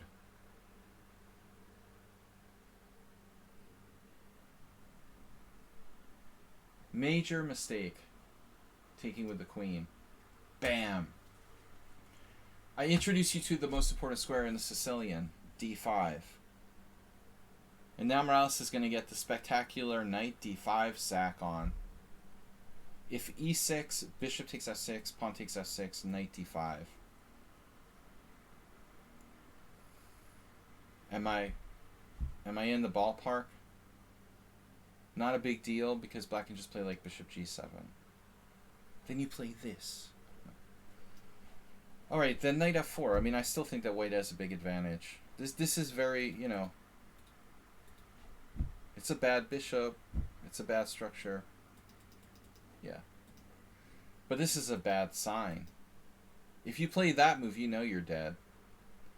This guy's 2405, but I mean, where I come from, this position is game over, dude. You know you're in trouble if you're playing knight d7. H4, I mean, I don't see the need for that. I think we're just like, you know, all over him here. H4 looks a little slow, actually.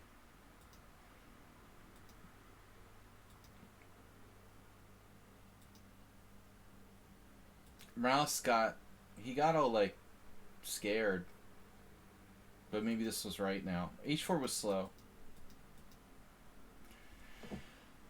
I don't understand why he didn't put his knight on D5.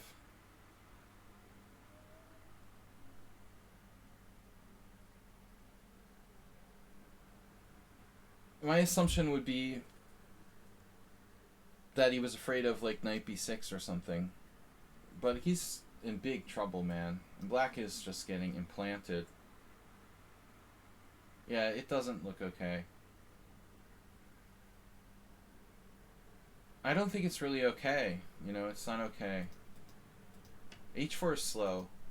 But after this, now black might really be threatening bishop takes knight.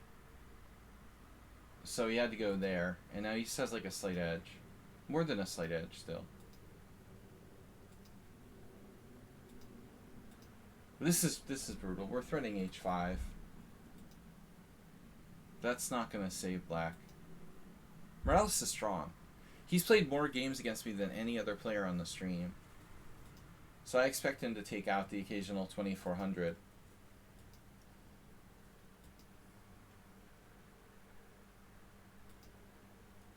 The attack.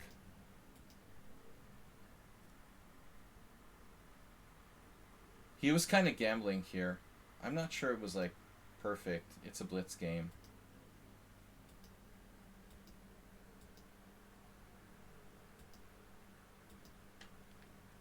Man. But it's nice. Maybe just like knight d5 looks really strong. Boom.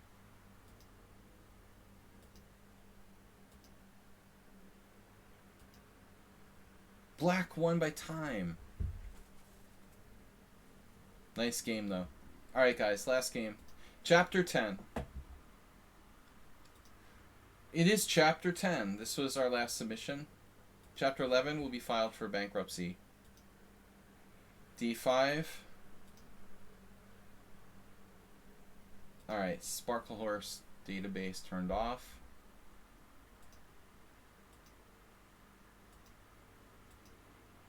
Classical. French. Oh. Oh my god, the J. Bonin variation. And I haven't seen this in a while. This was all the rage like 30 years ago. So it's supposed to be just like good for white. In 1990, 1991, I think nobody was really sure yet how good it is for white. But it's surprising that there's some games here. They must have found some new ideas for black. Andreikin has a game. Fedoseev has a game. There's some games here and there.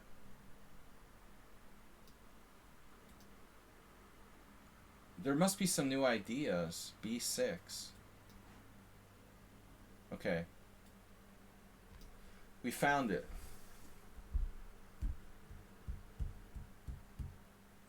Duda has 4 games here. I guess this is the only chance, the best chance. You don't go for the piece, you just play B6. Nepomniachtchi. There's a handful of strong players. So that's the better way to play it. Judging by the statistics, this isn't good enough. White's just good here. Now Queen C7. Okay, I didn't know this. Normally they sack the piece. Knight takes, pawn takes, bishop takes b4, check, bishop d2, and white's better. So I'm not familiar with this move. Queen c7. Interesting. So there are some top games, but not many. Fedoseev played it once and actually won against Modulev. Interesting.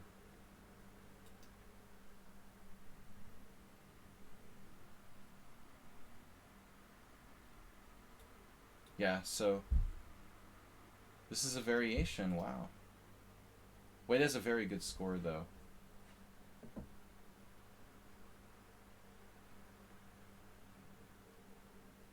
So this is Benutzer's name. That's his game. Lord Teddy.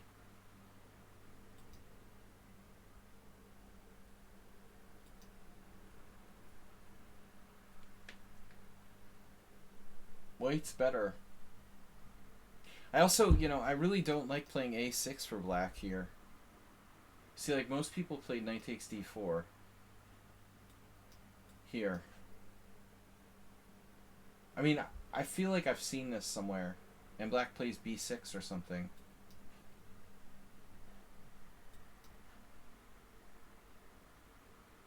I don't know, like, I had the feeling I saw this somewhere before. Maybe a friend of mine played it with white against another guy. I think that's how it went. But a6 is new to me. So this apparently is playable. Now you play knight b3. I never heard of this player, Garcia Pantoja. I've heard of a Pantoja. Maybe that's the same guy. I guess it has to be. He was from Peru, but he moved to Spain. Could be a different guy. Wow.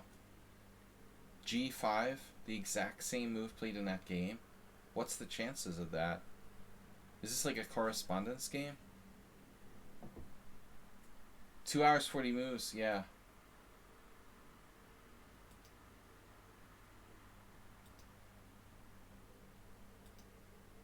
So Palencia played h5. He's some guy from South America, like Colombia. I don't remember. These players are pretty good. H5.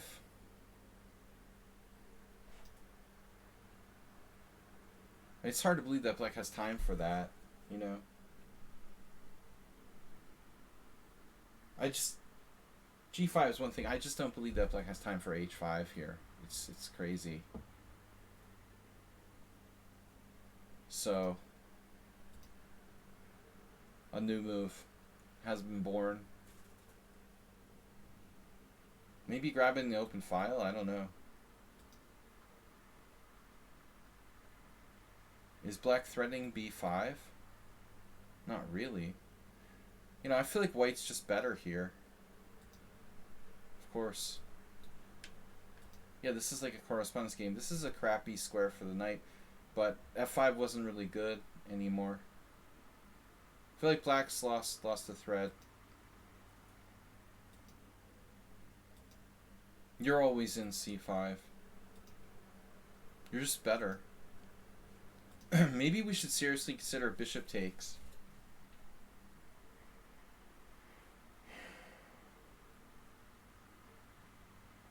I mean, what do you guys think? Yeah. Great idea, Lord Teddy. We should mention that. But it really becomes apparent now. Like, here. The idea of sacrificing a pawn with d4 might play a role at some point for that bishop to get into the diagonal. Yeah. Well pointed out. And I think that's why, for example, your move is very frequently or not been played. Because of that very reason. I mean, keeping d4 blockaded is like classic, you know. You're opening yourself up to that possibility.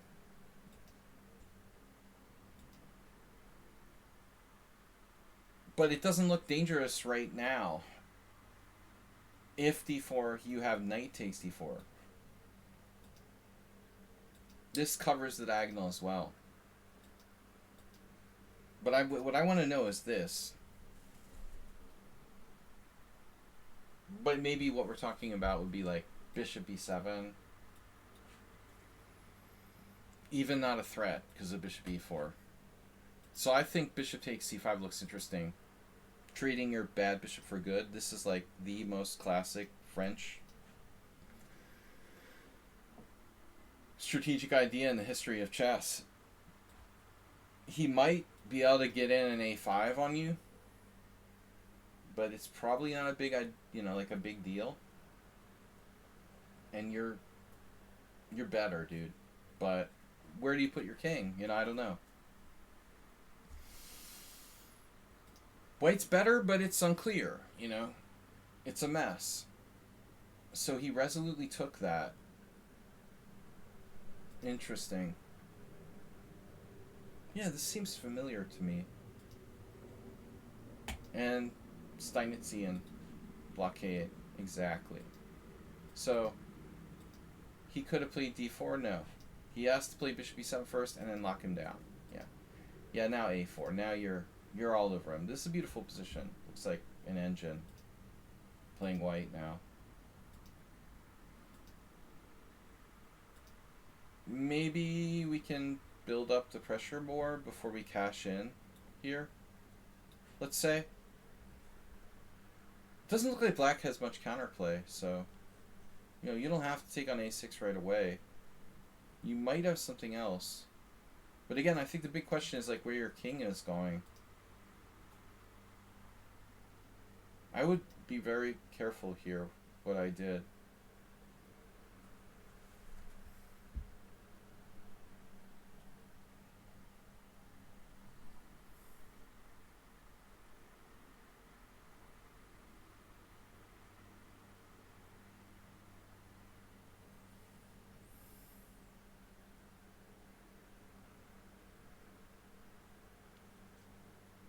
White's like winning, but he has to be accurate.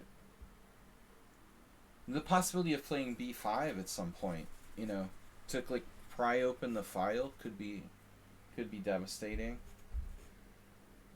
Maybe this is good enough, though. It's probably good enough. I mean, this is not saving him. Trading queens isn't going to save him. So he needs to try something else. I don't really know what to suggest, but whatever you suggest, it's not trading queens. I guess he's going to take an f4. It's not trading queens. Okay. He's not trading queens. Very good.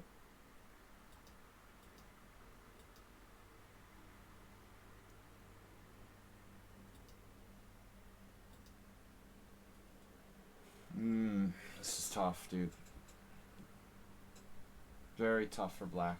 Well played game by white. I think black's just lost. It looks lost, man. Damn. Maybe trying to defend. You can't defend this pawn. Rook a7. It's over. Yeah, I mean, you just mowed him down. This is a crushing game. Yeah. That was devastating. Okay, nice game. Anyway, very nice game by white. Thank you guys for joining me. It's late. I'm going to take off. We'll be back tomorrow morning with blitz chess. Sorry, rapid chess. Rapid chess. Friday morning, rapid chess, 11 a.m. Thanks, Move 11. Sorry for filing you for Chapter 11. You'll be first on the list for next week.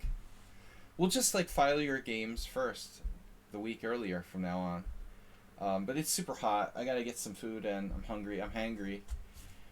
Thank you guys for supporting the stream. We'll be back Friday morning. Don't forget, donate, support our World Senior effort. And I appreciate all of your support. 135 days to go. Thank you guys. Thanks, Guldur Khan. Take care, guys. Thanks, Mr. Coffee, and to Arsenal fan, our backup mod. Mr. Coffee of the Star. Thank you guys. I'm out. Bye-bye.